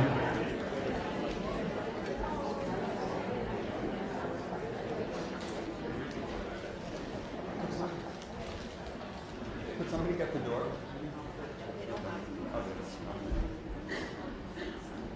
Welcome everyone. I hope you enjoy the first lecture and conversation. I'm an analyst with the Jungian Psychoanalytic Association, and this day is an experiment for us. Twice a year, we have training weekends, which are community colloquia, where the community of analysts and candidates gather generally upstate to train. And so this weekend, we decided to try an experiment where we're hosting a public event. And so it's a combination public event and also training weekend. And our hope is that those of you that are members of the public, the JPA analysts and candidates that are here, will all get to know each other and share ideas. So welcome everybody.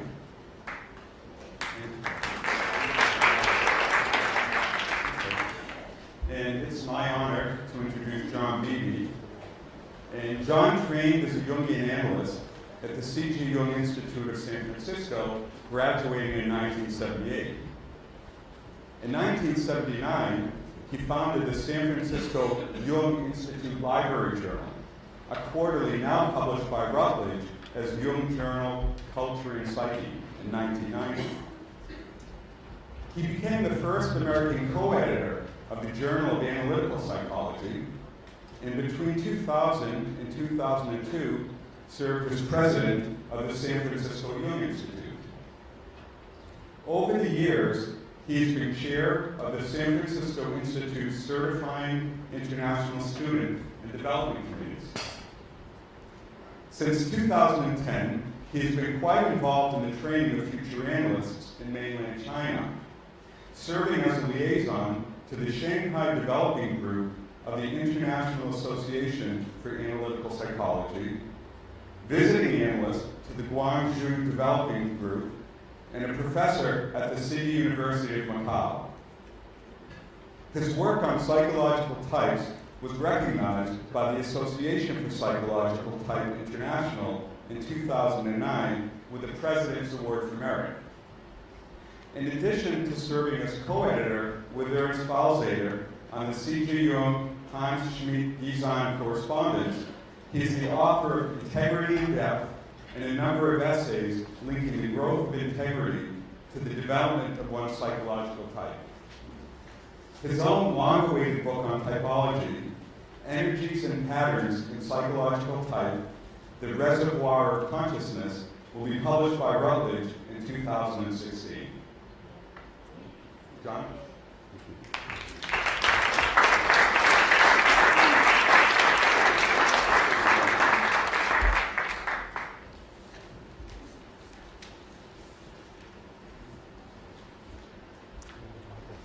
Chapter 10 of the book, Psychological Types, presents us with an 8-function attitude model of consciousness. Some of the insights by which Jung got there between 1904, when he first broached the type problem, and 1919, when he wrote the book Psychological Types, are dramatized, if only by our recognition of how much they were needed, in the Jung-Schmidt-Gison correspondence that Ernst Falseder and I prepared for publication in English. The insights came to Jung only slowly, but they are key moments in the development of the 8-function model. And for that reason, I'd like to quickly highlight 3 of them right here. First was the need to break free from the oversimplification that was undermining the credibility of Jung's insistence on the centrality and power of one's dominant consciousness to structure one's relation to truth. At the time of the correspondence, Jung still thought that all consciousness was rational, and that everything in the unconscious was irrational. The idea of the irrational was something he had taken from Bergson. Brilliantly, Jung had recognized that there were 2 basic types of rationality. Thinking, which Jung saw at that early time as the introverted kind of rationality, and feeling, which he imagined as the extroverted kind of rationality. I have to say, it was a big step to make feeling a rational function when Jung did, a big step. So, in the book, Schmidt-Gison was cast as the extroverted feeling type in the dialogue, and Jung was cast as the introverted thinking type. What emerged, however, was a different clash altogether. Today, we would call it the clash between an introverted intuitive temperament, Jung's, arguing its position in extroverted thinking terms, and an extroverted intuitive temperament, Schmidt-Gison's, arguing its position in introverted feeling terms. That Schmidt-Gison and Jung could not agree about first principles is an understatement. Of the 2, it was Schmidt-Gison who realized that Jung's original 2-function model needed to be expanded. He even provided, in his letter number 4, the first diagram of a 4-function model. I invite you to look at footnote number 100, which I wrote in a very effusive way, and Ernst edited back down to very dry, pointing out that this is not unlike what Jung gave us a few years later.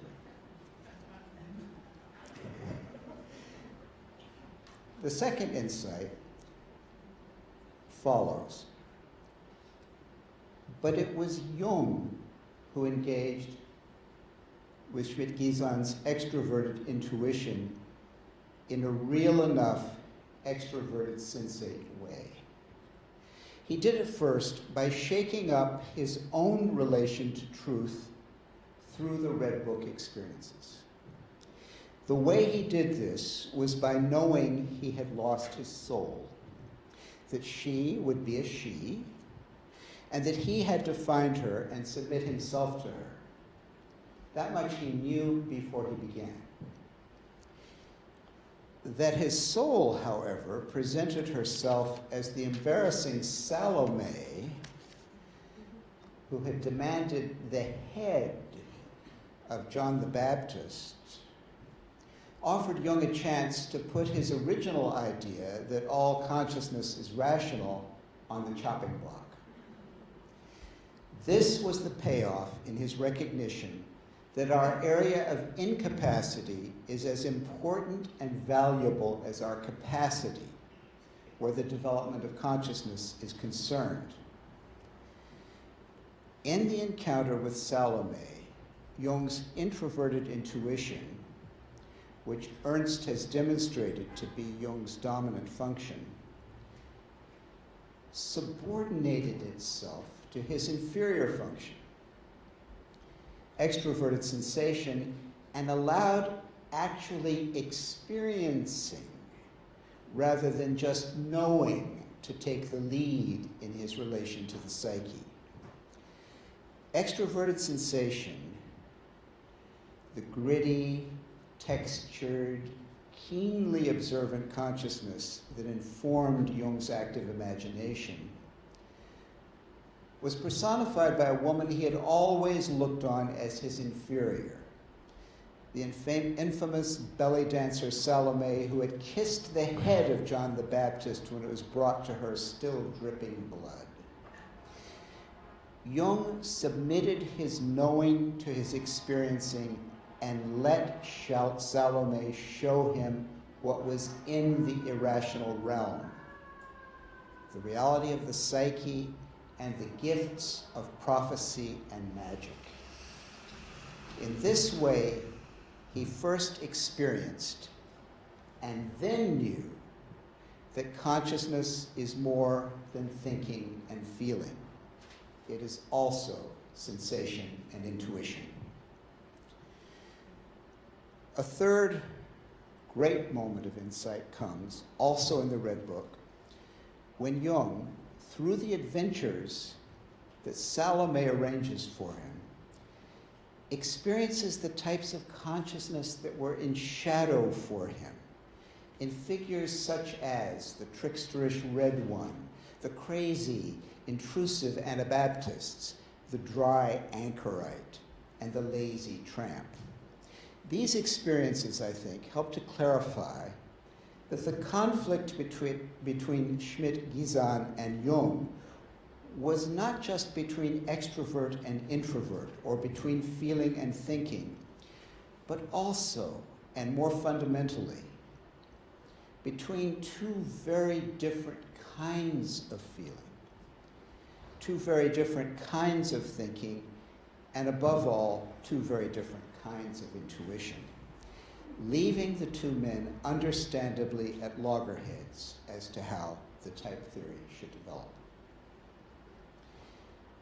Thus, in time, Jung came up with what we would now describe as his 8-function attitude model of consciousness as the best way to describe the categories of consciousness that come into conflict between people.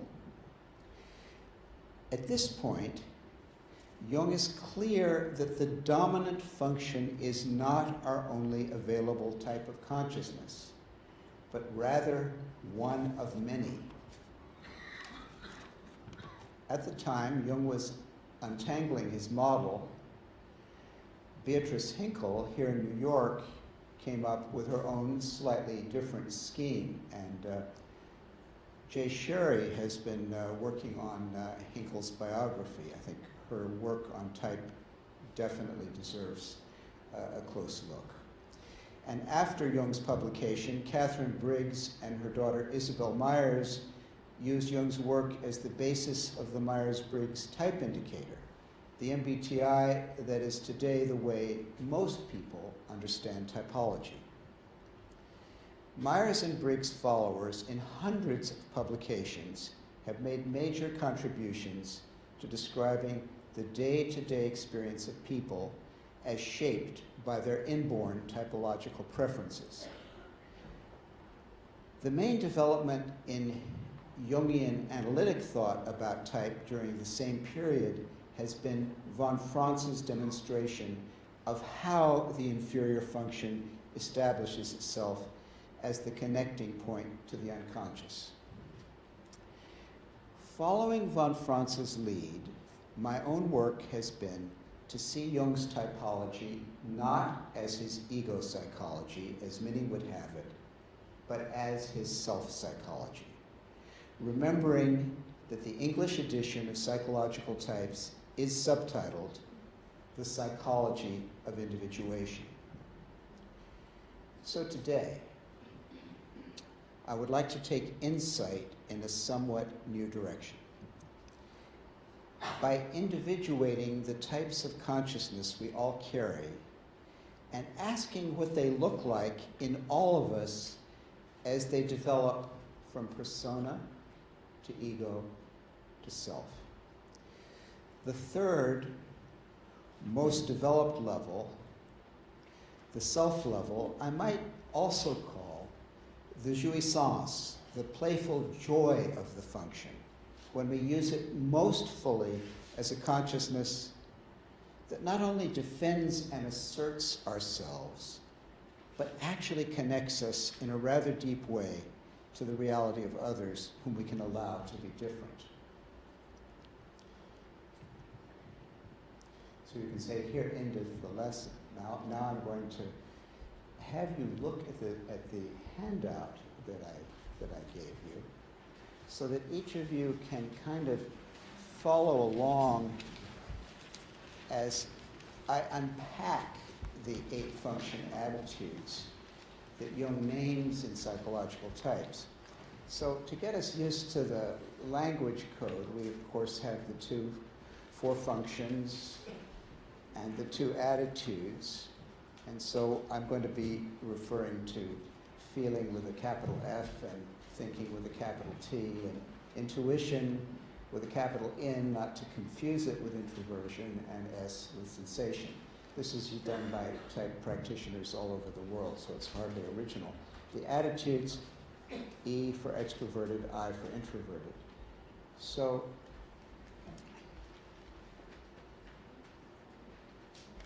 you see on the handout a list vertically, starting with extroverted sensation in the top left,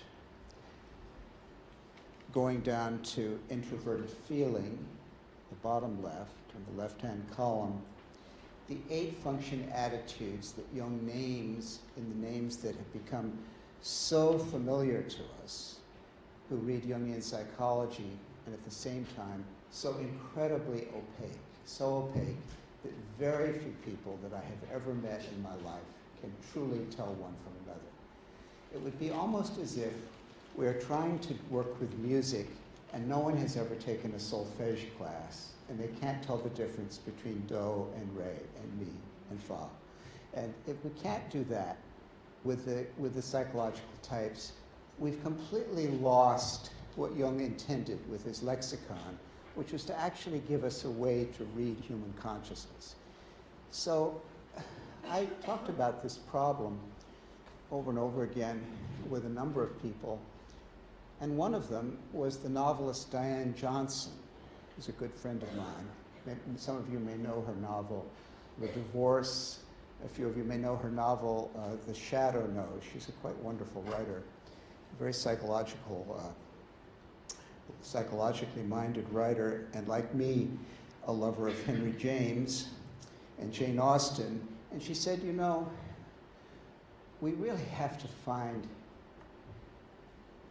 words in common speech that correspond to the function attitudes that Jung is talking about, because these names that Jung has given them may have worked for him and they may have become a kind of lingua franca in the Jungian world, but nobody's getting it. I'm not seeing what they're talking about.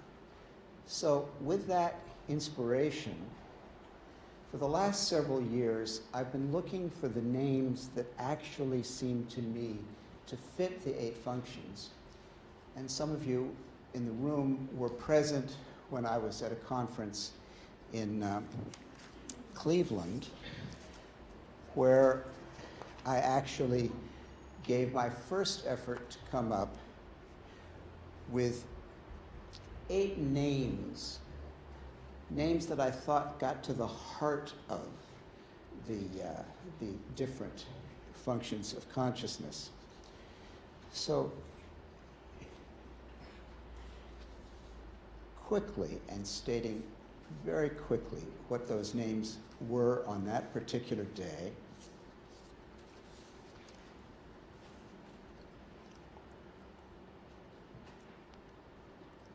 I came up with for extroverted sensation with experiencing. And I came up for introverted sensation with verifying.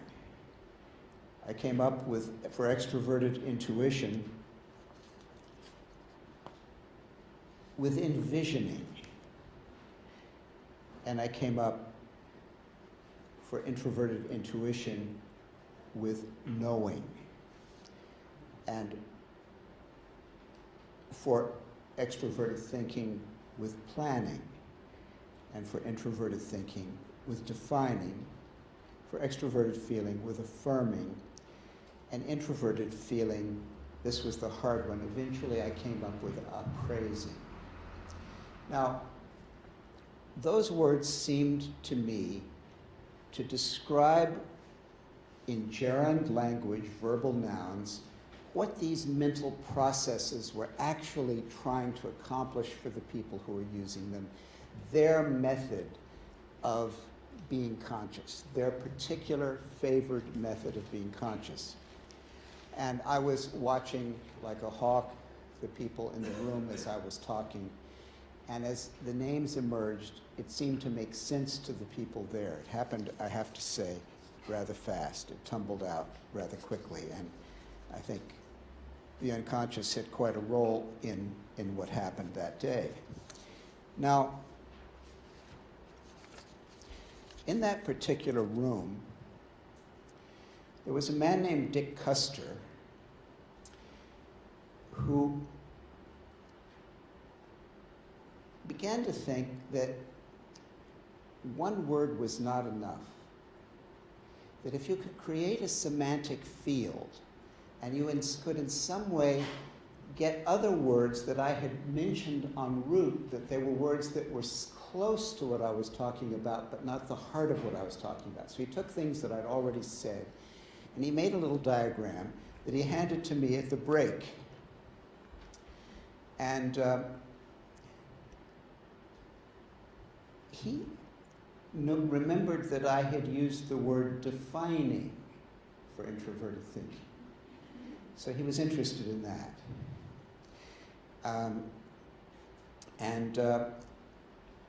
But he said along the way, I had tried out naming, and I had also tried out understanding. So he did a little diagram, a little triangle, with defining at the apex and naming and understanding the lower corners. And suddenly, there was a semantic field that if you looked at it, suddenly what introverted thinking is about seemed, at least to me, to come alive. So in a moment of heady inspiration, in front of a very loving and patient group of people who were there for 4 days to hear me talk about psychological type, and we had the luxury of going on about it, and lots of people who were type practitioners and had used type for years, I proceeded, and as fast as I'm talking to you right now, because some of you who are there will remember it, to create triangles for all 8 function attitudes. And something happened to us. It was as if at that point it began to be clear what we'd always been talking about. And we could begin to see what each of us who were bent on using particular functions of consciousness were actually doing or thought we were doing when we were doing that. So that became the diagram that you now have, which has on this one sheet of paper 24 names, 24 words for the 8 function attitudes. Now, it took me quite a while of working with what had emerged to realize that I had what looked to me like a temporal sequence. If you read across from, now this is me and Jung, the left to the right. I was 20 years old before I knew my right from my left, I want you all to know. The function we call introverted thinking starts with naming something. In fact, you can often spot an introverted thinking type by the particular precision with which they insist on using words. It can drive some people crazy. It can be very refreshing to others. Naming is where it starts. By the way, hidden in the background is the word identifying, which I rejected only because it has so many other meanings in psychology. But that naming is a form of identifying. But introverted thinkings don't just identify something, they name it. They always name it. They have to name it. But what it's moving toward is something much more subtle than naming. It's actually defining a situation, defining what we're talking about. The great James Hillman, who I'm sure was using introverted thinking as his leading function, was astonishingly good at defining what we're talking about. His essay on the feeling function is an exercise in defining, which is just jaw-dropping. Now, this defining is, of course, not taking dictionary definitions and repeating them. It's freshly and originally defining by consulting some kind of internal place that already knows whether the definition fits or not. That's the introverted move. There's some kind of archetypal process that the introverted functions use as their background against which to come up with what they do. So the defining, if you've ever heard a James Hillman lecture or read a James Hillman essay, you can see and find that process in action. There's some kind of standard of truth that is constantly being used against which the words come, and that's very exciting. Of course, sometimes does not know when to stop, and that's the other side of that. But it's not just caught up in defining. It's moving towards something else in time. It's hoping to get to understanding, really understanding, which is beyond naming or defining or to understanding. So that by the time you get to understanding, you are with Lao Tzu when he says, the name that can be named is not the true name. And by the time you're through with Lao Tzu, you do understand what the Tao is in a very wonderful way. And that movement is very much a movement there. So at first I thought, well, this is just how the function develops over time, how it ripens, how it likes to work in a conversation with a friend, how it likes to present itself. But gradually I realized that these 3 moments are not just time sequence moments along some path by which the function ripens and comes into its own. They also belong to very different worlds of what I could call self-development. And those words have already been given perfectly good names by C.G. Jung. And those names are persona, ego, and self. So at the persona level, introverted thinking can be a little bit obnoxious because it's always naming everything with a vocabulary just a little ahead of everybody else's, even if the words are short.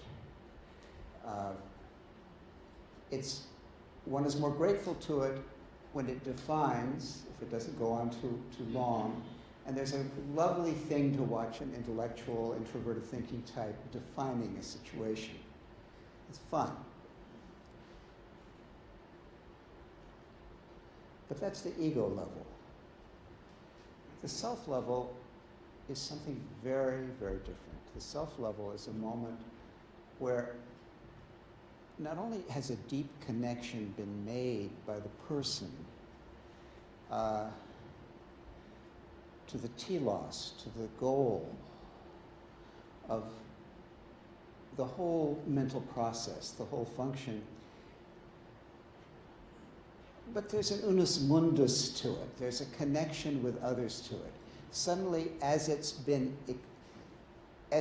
not just named and defined, but everyone begins to understand together, something really exciting happens. And that is led by the introverted thinking, but it certainly transcends the ego, and it's certainly no longer just a persona. It's a deeply connected self-level of the function. And this is what I'm calling the jouissance of the function. It's a great pleasure. Listening to James Hillman lecture could be like listening to the greatest jazz. It was wonderful to hear him blow. It was just absolutely wonderful, and it was thrilling, and it made you feel better until the last 10 minutes when he went on past the point he should have stopped. But each of the functions has that particular built-in liability that even at the self level, sometimes it goes on a little too long. I speak this way of Jim in full projection, because when I was using my introverted thinking, which is my auxiliary function, I remember once when I was applying to the college literary magazine, and I kept trying to add one more brilliant insight onto another, someone said, you know, having killed Hector, it's really not seemly to drag his body around in the sand. So, no function can do everything. So, one of the questions in individuation is, why aren't we always just in the ego of the function? What is the persona of the function, and what is the self of the function? Well, one thing I've learned in my type work is that when you're using one of the functions of consciousness at the persona level, you're defending yourself to some degree. And there's just a little bit of an oppositional attitude in the way in which you're using the function. So often, when introverted thinking people, you meet them for the first time, and the first thing you notice is that naming persona, you're also noticing that they've got just a smidgen of extroverted thinking in there. They're defending themselves with the same function with the opposite attitude. It's just somehow in there, so that somehow the thinking, although very precise, you have this funny feeling you're being pushed away, you're being managed, you're being handled in some way. It could be that you're being seduced, it could be that you're being avoided, it could be that someone is being a bit passive-aggressive at your expense, or they may even be using the function in a frankly rather paranoid way. In any case, there's just a touch of the opposite attitude, so that it becomes introverted thinking with just a bit of extroverted thinking thrown in, and there usually is that feeling of, ooh, that person doesn't want to get close to me. Now, I believe that when we use any function in that persona way, we're slightly obnoxious. People actually are a bit annoyed by us. And so when we meet each other, and the persona of the typology, that the type of consciousness we habitually use, might be our dominant function, might be some other, but the one we're using is being used, if used in a persona way, also in a somewhat defensive way. And I think it immediately attracts type prejudice. It's as if the one thing we can't stand about that person is their psychological type. We don't say it in Jungian terms, but that's what it is. We don't like that type. And for many people, that's where typology and studies of typology end. they only see the persona use of the function, and it makes them a little angry. If we are privileged, as I am privileged, to sit across from people for long periods of time, many hours, 5 days a week, of individual people in psychotherapy telling me how it is for them, I have the luxury of hearing what people are actually like when they are being at least the ego they want to be, if I've created the space where they can at least do that. Then I get a very, very different picture of the type. So the person who may have annoyed me initially by his need to name everything in sight begins to thrill me by their ability to define. And suddenly I'm really interested in the definitions they come up with, and I'm enchanted by it. And the ego of the person is now something that's welcome in the consulting room and unfolds. And then that work that I think is the work of almost every psychotherapist I know, of some kind of ego building, some kind of ability to let the ego of the person be and come forward, it's really quite exciting to see the different types of consciousness and to see why God made them all, why they all have a right to be, whatever your original type prejudice. And you can begin to see what Jung was trying to do with his theory, which is to give the working psychotherapist some way to feel the beauty of consciousness. However, if you do long-term psychotherapy work, sooner or later, you get sick and tired of someone's ego in exactly the way that you were once annoyed by their persona. There's a way in which you feel like if all we're going to get is that ego over and over again, I don't know if I can stand to keep on doing this work. Maybe, fortunately, I'm getting older, I could retire, and so forth and so on. And that is the time when the miracle either happens or it doesn't happen, where the person themselves, either picking up a little on your impatience, which I think is sometimes a very therapeutic ingredient, or sometimes just because having come this far, why not go all the way, the person begins to open up to the self level of the function. Now, I have noticed that when that happens, whatever function it may be and wherever it may be located in our typology, it only works if the inverse of that function, that which, if we were talking about the dominant function, would be its inferior function, also gets into the mix. In fact, it may happen first that comes up a little before that self level is reached. So I want to show you this slide to remind you of something that Jung discovered, which I think is amazing. And if this isn't science, it'll have to do until the real thing comes along, because I've actually seen it. I think it's there. Or have I been taken in by the theory? I don't think I know. But to me right now, there's a great truth in the idea that the functions exist in relation to their inverse. And we sometimes use the term opposite confusingly, and Jung often used, that's one of the terms like truth that he could use confusingly or blurringly.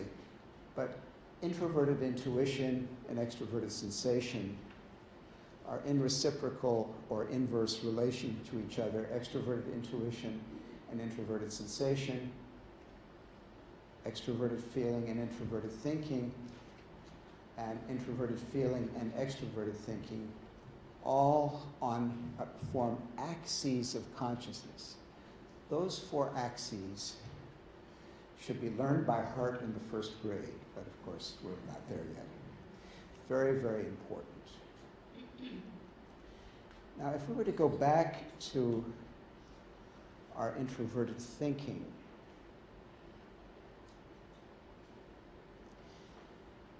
before introverted thinking is going to get to the point that it creates understanding at the self level, the person is going to have had to make some kind of gesture in the direction of extroverted feeling. So now I want to show you the extroverted feeling.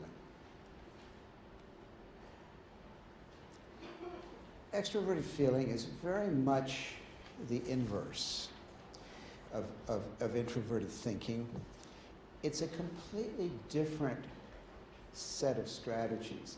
At the persona level, it's totally validating. There is, I'm okay, you're okay. No matter what anyone says, that's great. That's great. Extroverted feeling.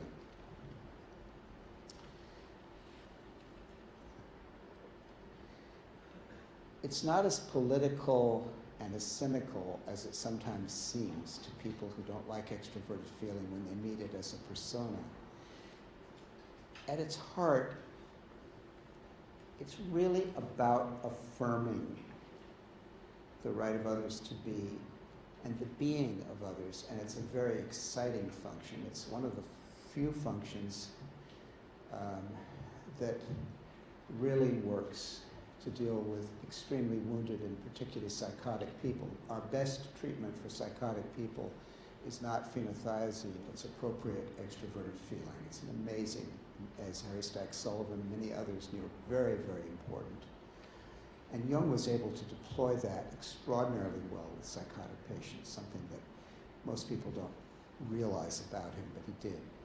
But again, it moves toward relating. So that trajectory of extroverted feeling has to be glimpsed and experienced in some way as important to someone using introverted thinking if they're ever going to use introverted thinking at the self level of understanding. So look at that inverse trajectory and then go back to the slide about introverted thinking and see how you get from defining to understanding by taking a little bit of a dip through validating, affirming, and relating. And then you begin to kind of get the magic and the mystery of these 8 function attitudes. Each of them implies an individuation trajectory, one which involves disconnecting with the opposite attitude use of that function to keep others at a distance, and the other connecting to what might be called the anima inverse of that function that enables it to somehow become connected to other people at the level of the self. And then think about where we mostly are and have to be, which is neither at the level of the defended persona or the unus mundus connected self, but functioning as an ego, and then see how different our projects are as people who are in the business of making themselves effective in the way they deploy their consciousness. How amazingly different we are. If we just go back to those 8 terms that I started with. Imagine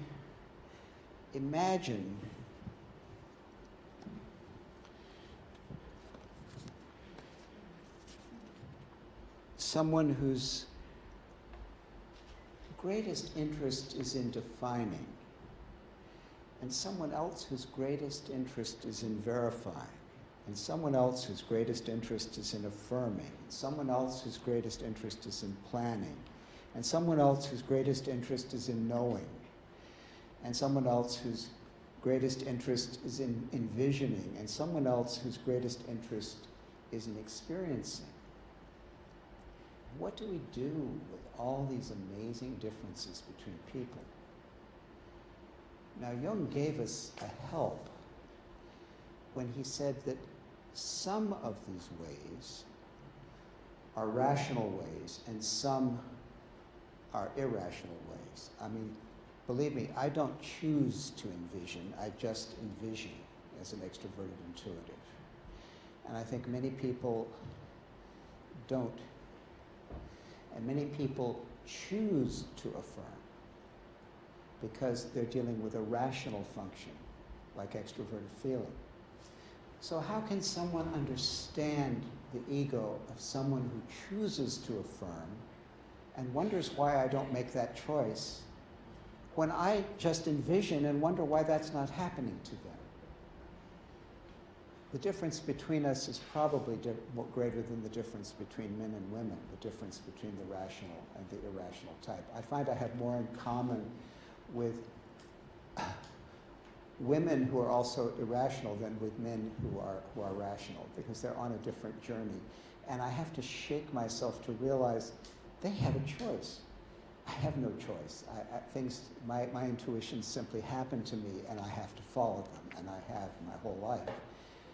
But they've not been choices.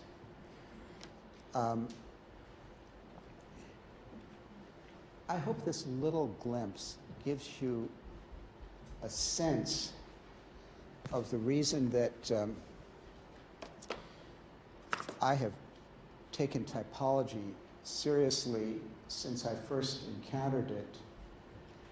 I have to say, when I was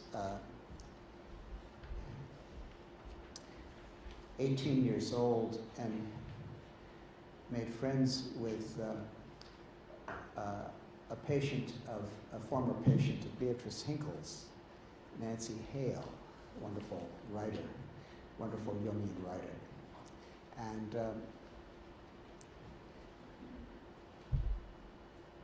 Nancy was using Hinkle's system, which involved complicated terms like emotional introvert and subjective extrovert. And I remember asking her when I was 18 whether I was an extrovert or an introvert. And she said, "Oh, there's no question you're an extrovert. You're just a very introverted extrovert with lots of introspection." But that was good enough for me. That was my first type. That was my first type diagnosis. So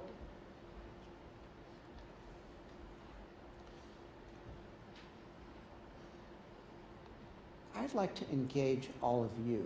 I've sort of told you sort of what matters to me about this, and why I'm doing this, and some of the words I've come up with. You have the sheet. I could explain every single word on the diagram to you, but I think it's more interesting to take the time we have to dialogue just a little bit with you, so that we can see the implications of how I'm seeing Jung's map of consciousness as also a map of potential individuation. That's what I'm seeing here. I'm trying to show you how the types themselves are pressing toward some kind of individuation of themselves. So I wanted to kind of let you engage with me a little, just to see what you do with this, what you do with this idea. Yeah.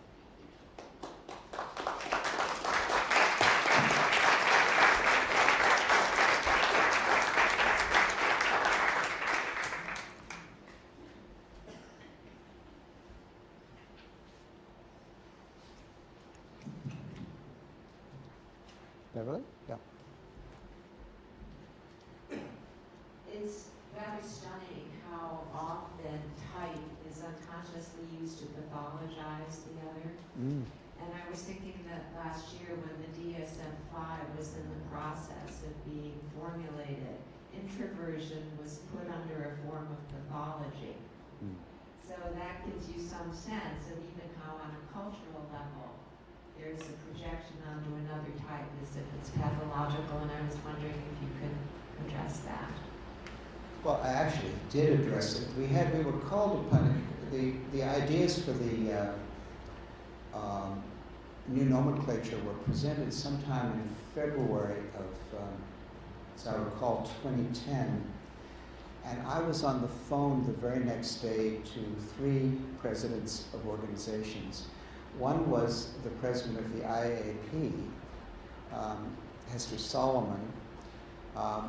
One was the president of APTI International, And one was the president of the Council on North American Society of Jungian Analysts, done by Carpenter. Adam, tell me the name of the president of the APTI International. It was in San Francisco before. It doesn't matter at this moment, but if you remember, let me know, because you knew her and we talked, I called her. In any case, everyone agreed to help. And so I was participant in the construction of two of the letters. And letters were invited, actually, about the plans. And the plan was to create introversion as not exactly this time a personality disorder. That had been tried with DSM-3 in 1980, and Thomas Kirsch had done what I did in 2010 as the president of the Jung Institute of San Francisco, and wrote a letter to Robert Spitzer. And the letter that he wrote to Robert Spitzer basically strongly talked about how introversion was a normal process in human life. What I suggested that Hester say is that it's as stupid for a psychiatrist to pathologize introversion as it would be for a pulmonologist to be told to pathologize inspiration. And it seems that we were heard. Our colleague David Rosen knew a man named Les Morey at Texas A&M University, who was actually on the team making up the criteria for this particular section. He brought the concerns, and they say that they dialed it back to withdrawal as the thing they were calling introversion. But the prejudice is still there, and I think it's going to pop out again. It just comes back again and again. There's something wrong with people who are introverted. And I think that's been going on since the Enlightenment, and I think it's a shadow side of extroverted thinking planning that would come out in the diagnostic nomenclature. Very off-putting. Yeah.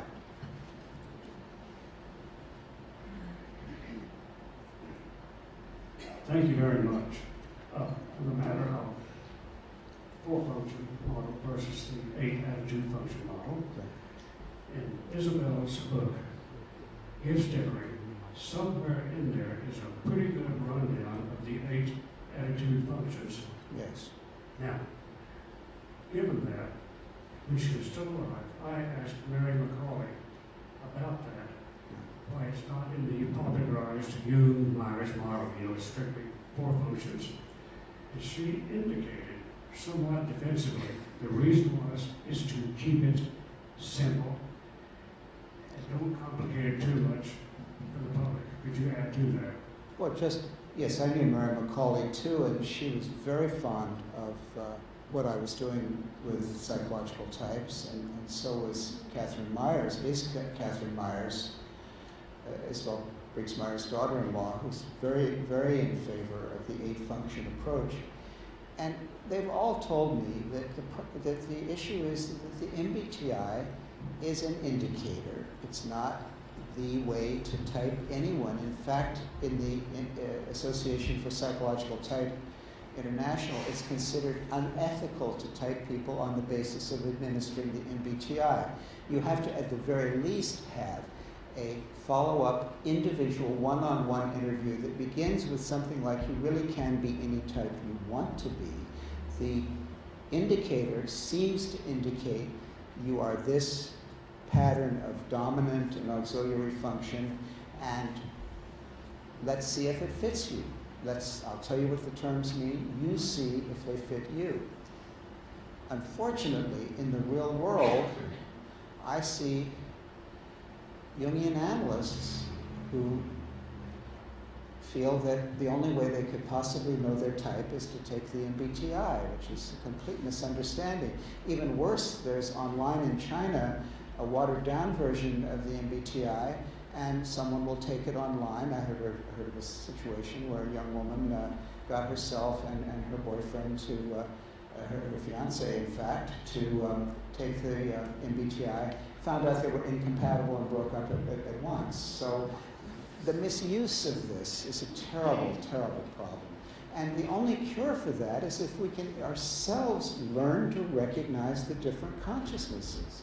It's perfectly possible to figure out what consciousness a person is using if you train yourself, as I'm trying to help you recognize, that's why I came up with this, to help people have type recognition, so that you can actually recognize extroverted sensation for what it is and tell it as different from introverted intuition and introverted thinking.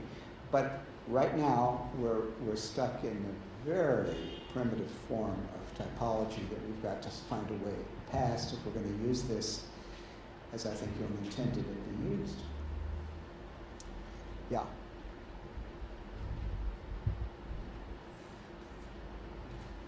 I'm looking over your words here, and I find it so interesting for the introverted intuition that you ended up with knowing for the ego level. Yeah. And I'm reminded, since Ernst brought it up, that Jung says in that interview that he doesn't believe in God, but he knows. Yes. So I find that a kind of an interesting coincidence. But my question is that Jung defined intuition as perception via the unconscious. So how do you relate that to the persona and ego? Because it's kind of hard to see an unconscious function being used in those ways. I'm going to endorse something that Ernst said. That Hillis Quispel also said there was a way in which Jung couldn't think.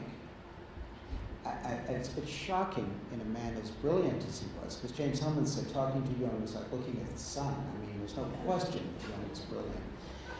But some of his thinking formulas are, in my opinion, very, very,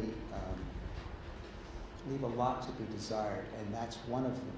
Now, there's a tremendous, wonderful new book by Natalie Pillard, P-I-L-H-A-R-D, which has just come out from Karnak Books that I recommend to all of you.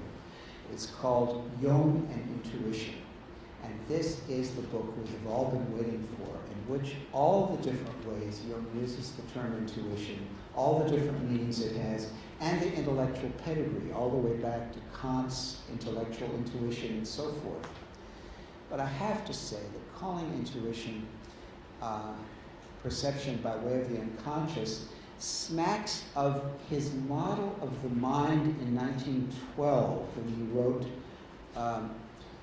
the first version of Symbols of Transformation that Beatrice Hinkle translated into English as Psychology of the Unconscious, and German Wandlungen und Symbole der Libido.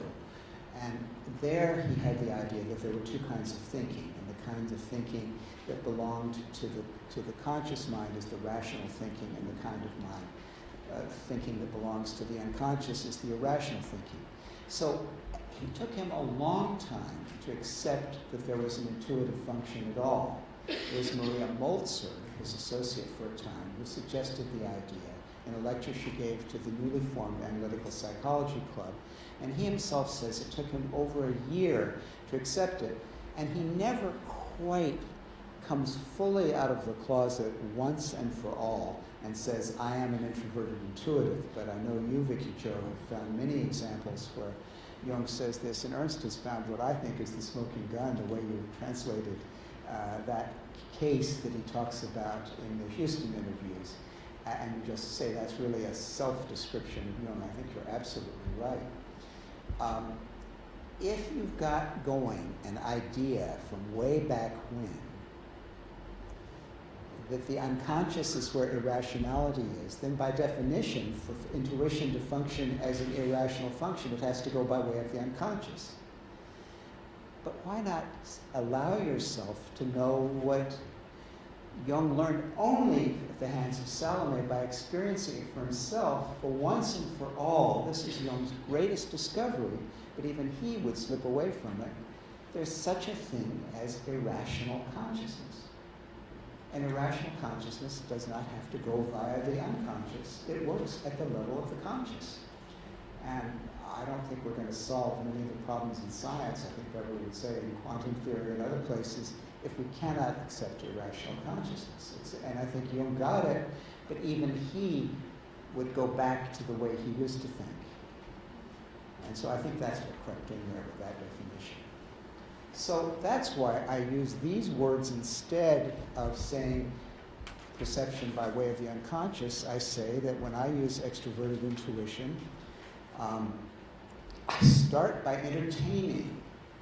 And I entertain in two senses. I'm actually entertaining an idea, and I'm being entertaining while I entertain it, if I can be. And only gradually do I get to a point where I'm suddenly envisioning something. And once I've envisioned it, and if I'm willing to go down to my introverted sensation and actually go through a process, and it's a very painful process, of implementing and verifying and accounting, then I can actually enable what I've envisioned. And I have to say that I had to do this with the journal that I founded, where I had this vision that we could have a library journal in the Jung Institute that really means something. And it did become a very successful Jungian publication. But the only way it survived at my institute was making sure that we actually had a business model and we could actually account for the cost of the journal and the profit of the journal.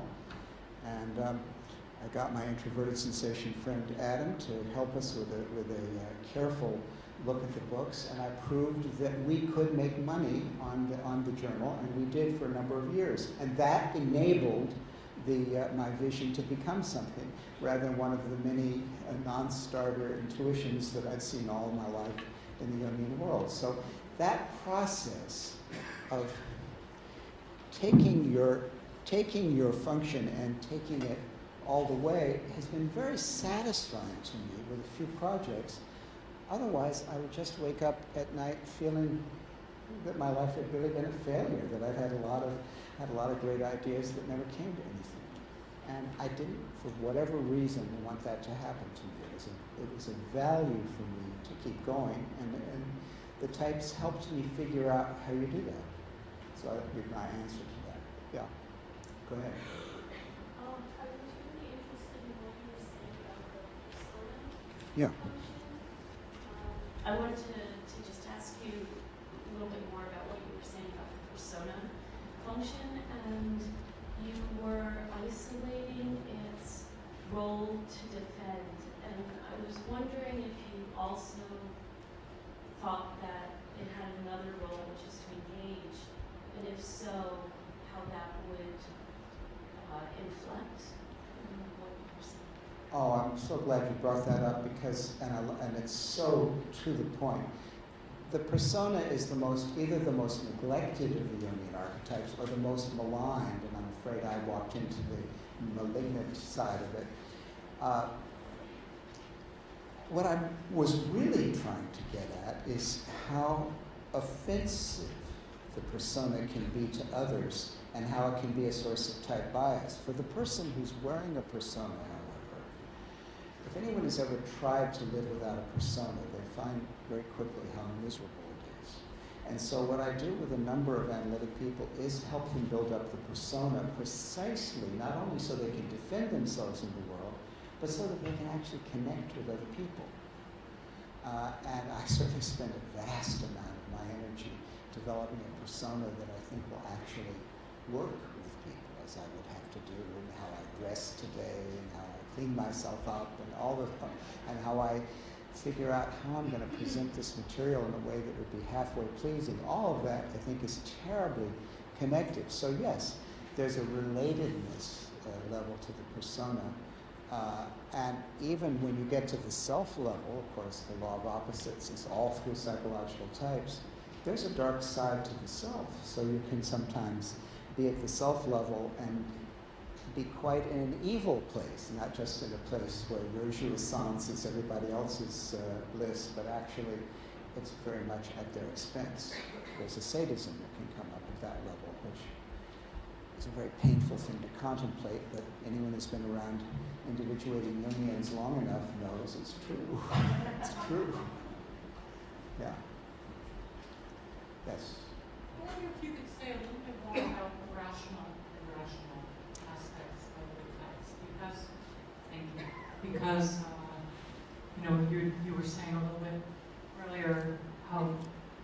intuition is irrational, you can't account for it, it just comes to you.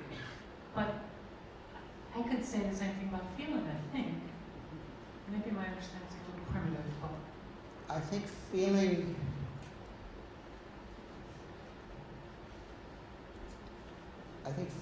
is much closer in being something you can't control in that sense than thinking can be. You have much more choice in thinking in ways you're describing. And it was precisely for that reason that feeling was always placed in the irrational category by romantics and others.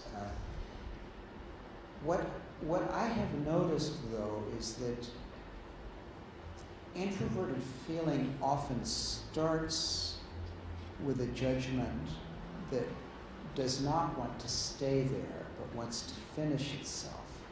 So that it's true that when you first encounter something, you know, particularly if you have strong and introverted feeling, whether you like it or don't like it, and you immediately make a judgment. I think that phenomenon, I would agree. But what happens next and how the function develops seems to me to bring out the essential rationality of the function, because I've never worked with an introverted feeling type in analysis who, no matter how harsh the initial judgment was, didn't go on reflecting on it and appraise it and try to weigh it and bring it back to the next session and talk about it some more with me until what was initially something that almost made me want to terminate. I felt so rejected by I want to retaliate, in other words. The judgment on me is so strong, and I want to call it an unanalyzed superego pathology in them, but it's actually unanalyzed superego pathology in me that I take it so badly. And then but the person will come back, and if I can make a space, they will talk, and it will become an evaluation. It will become an appraisal, and it'll be very nuanced. And then we go beyond that to establish the value behind the whole thing, the judgment and the appraisal, so that I feel like I've had a course in moral philosophy by the time I'm through. And that feels to me, if you look at the process entirely over time, like a very rational process, in a way that my entertaining, envisioning, and enabling feels much less out of my control and just something that I just do. I mean, I don't work at it nearly as hard. I think the introverted feeling people work much harder in therapy than I did in that sense. And when I started working on my feeling, I'd say, oh my God, now I'm having to work as hard as they do. I used to enjoy going to therapy. Now it's really work to do that stuff. So I hope that helps you see why I keep going to different places. Yes. Please, Ava. Yes. For time. John, would you describe the difference between in extroverted intuition envisioning and in introverted intuition divining? Because if divining is at that self level, it almost feels as if we're working in the world of the unconscious, the oracular, the synchronistic, to divine almost has intuitive, a deep intuitive function that's going into the legends of, so anyway, if you could, that would be great, because the two sound very similar, but I know they're going very different directions. Well, there are two names in the scheme that deliberately have double meanings, and one is entertaining for the extroverted intuition in the persona, because the extroverted intuitives are natural entertainers, but they're also people who naturally entertain new things. Now, divining does have a double meaning. It's in one sense, it's seeing in what direction the future is bending. I put a footnote on this just so that I would keep it straight myself. Seeing in what direction the future is bending. but it's also descrying the divine purpose in the developing situation. And I believe Jung did both. You see his divining in the statement he makes in, I think it's the Zarathustra seminars, where he talks about the gods have become diseases. Jung seeing the God in the disease seems to me an act of divining. I also think that the genius of introverted intuition is to apprehend the divine. Sometimes the ability to apprehend the divine is so extraordinary that one thinks only God could know God that well. So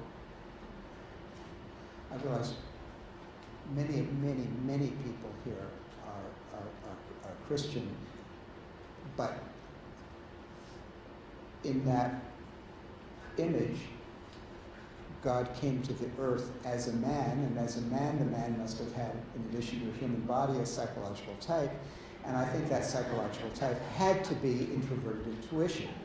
Now, if you're not quite Christian, as I say about myself, because I'm sort of Christian, but I'm not, in a certain way, in the sense that the divinity of the man bothers me, but I'm not sure I'm talking about a distinction with a difference, because the ability to divine God that well is very godlike. So that's one way to say it. There's a divinity in that kind of introverted intuition that the greatest religious geniuses have had. And they can feel what God is and tell us what it is. And if that isn't God, it'll have to do until the real thing comes along. You know, it's like that for at least some of us. So that's the introvert, the strange. And Jung could do that. He could sometimes divine in that way. You could feel that. You could feel that. Thank you, John, for a wonderful talk. The nuance of it is amazing to me. So my question is, I think the better you get to know someone, the harder it is to say what type they are. And could you relate that to the fact, which I find hopeful, that in the individuating journey, all types belong to each of us? Yes, precisely. And you have found the God in the disease of my talk, because you're just right. Some of it is, of course, our connection to the inferior function, is our chance to encounter another that we care about deeply. And that's how it happened to me in my analysis. When I found my anima and saw her alone in a room, not getting anything, and I felt something for her, and I began to take care of her. I had, for me, with an introverted sensation anima, what Jung had with Salome as an extroverted sensation anima. I had to love someone I never imagined I would care about at all. And once you have connected to that other, suddenly every other gets very interesting to you. And in that way, all the different consciousnesses that you carry become fascinating to you. So as you go along, you start having all these sidebar experiences, and I never heard it more clearly than when I went to visit Aniela Yaffe, that Jung and people close to Jung had this very view of the types. I went to see Aniela Yaffe, who had this extraordinary extroverted feeling auxiliary. And she was blind at that point. She was 90 years old. And I was terribly concerned with my inferior function being sensation about being late. So of course I arrived an hour early and was pacing outside first the street and then finally the apartment building. Finally the Swiss superintendent of the building couldn't stand it any longer. He said, "Are you looking for someone?" And I said, "Yes, I have an appointment with Frau Yaffe at 11 o'clock. Please don't interrupt her." "Oh no, she won't mind." He buzzed me out 10 minutes early. So I'm going to the Yaffe, horribly embarrassed. And so she comes in, she can't see me, I knew that. She was living alone, she was blind, and she feels my face, and she says, "Oh, very nice." And she says, would you like some tea or coffee, tea. I have herbal tea, I have regular tea. And so I said, I'll have some herbal tea. And so for this visitor from California, this blind 90-year-old woman went and found the tea bag with the herbal tea and brought it back to me. And as she put it back, she said, put a couple of chocolate chip cookies on the saucer. And she said, it isn't much. She said, it's your punishment for being early. So, well, of course, we got close. And I asked her a bit about herself. And I asked her about her type. And she said, well, you know, when I was younger, I was always introverted and intuitive. But now I'm blind and I have to feel my way around, so I'm a sensation type. And I think we could leave it there.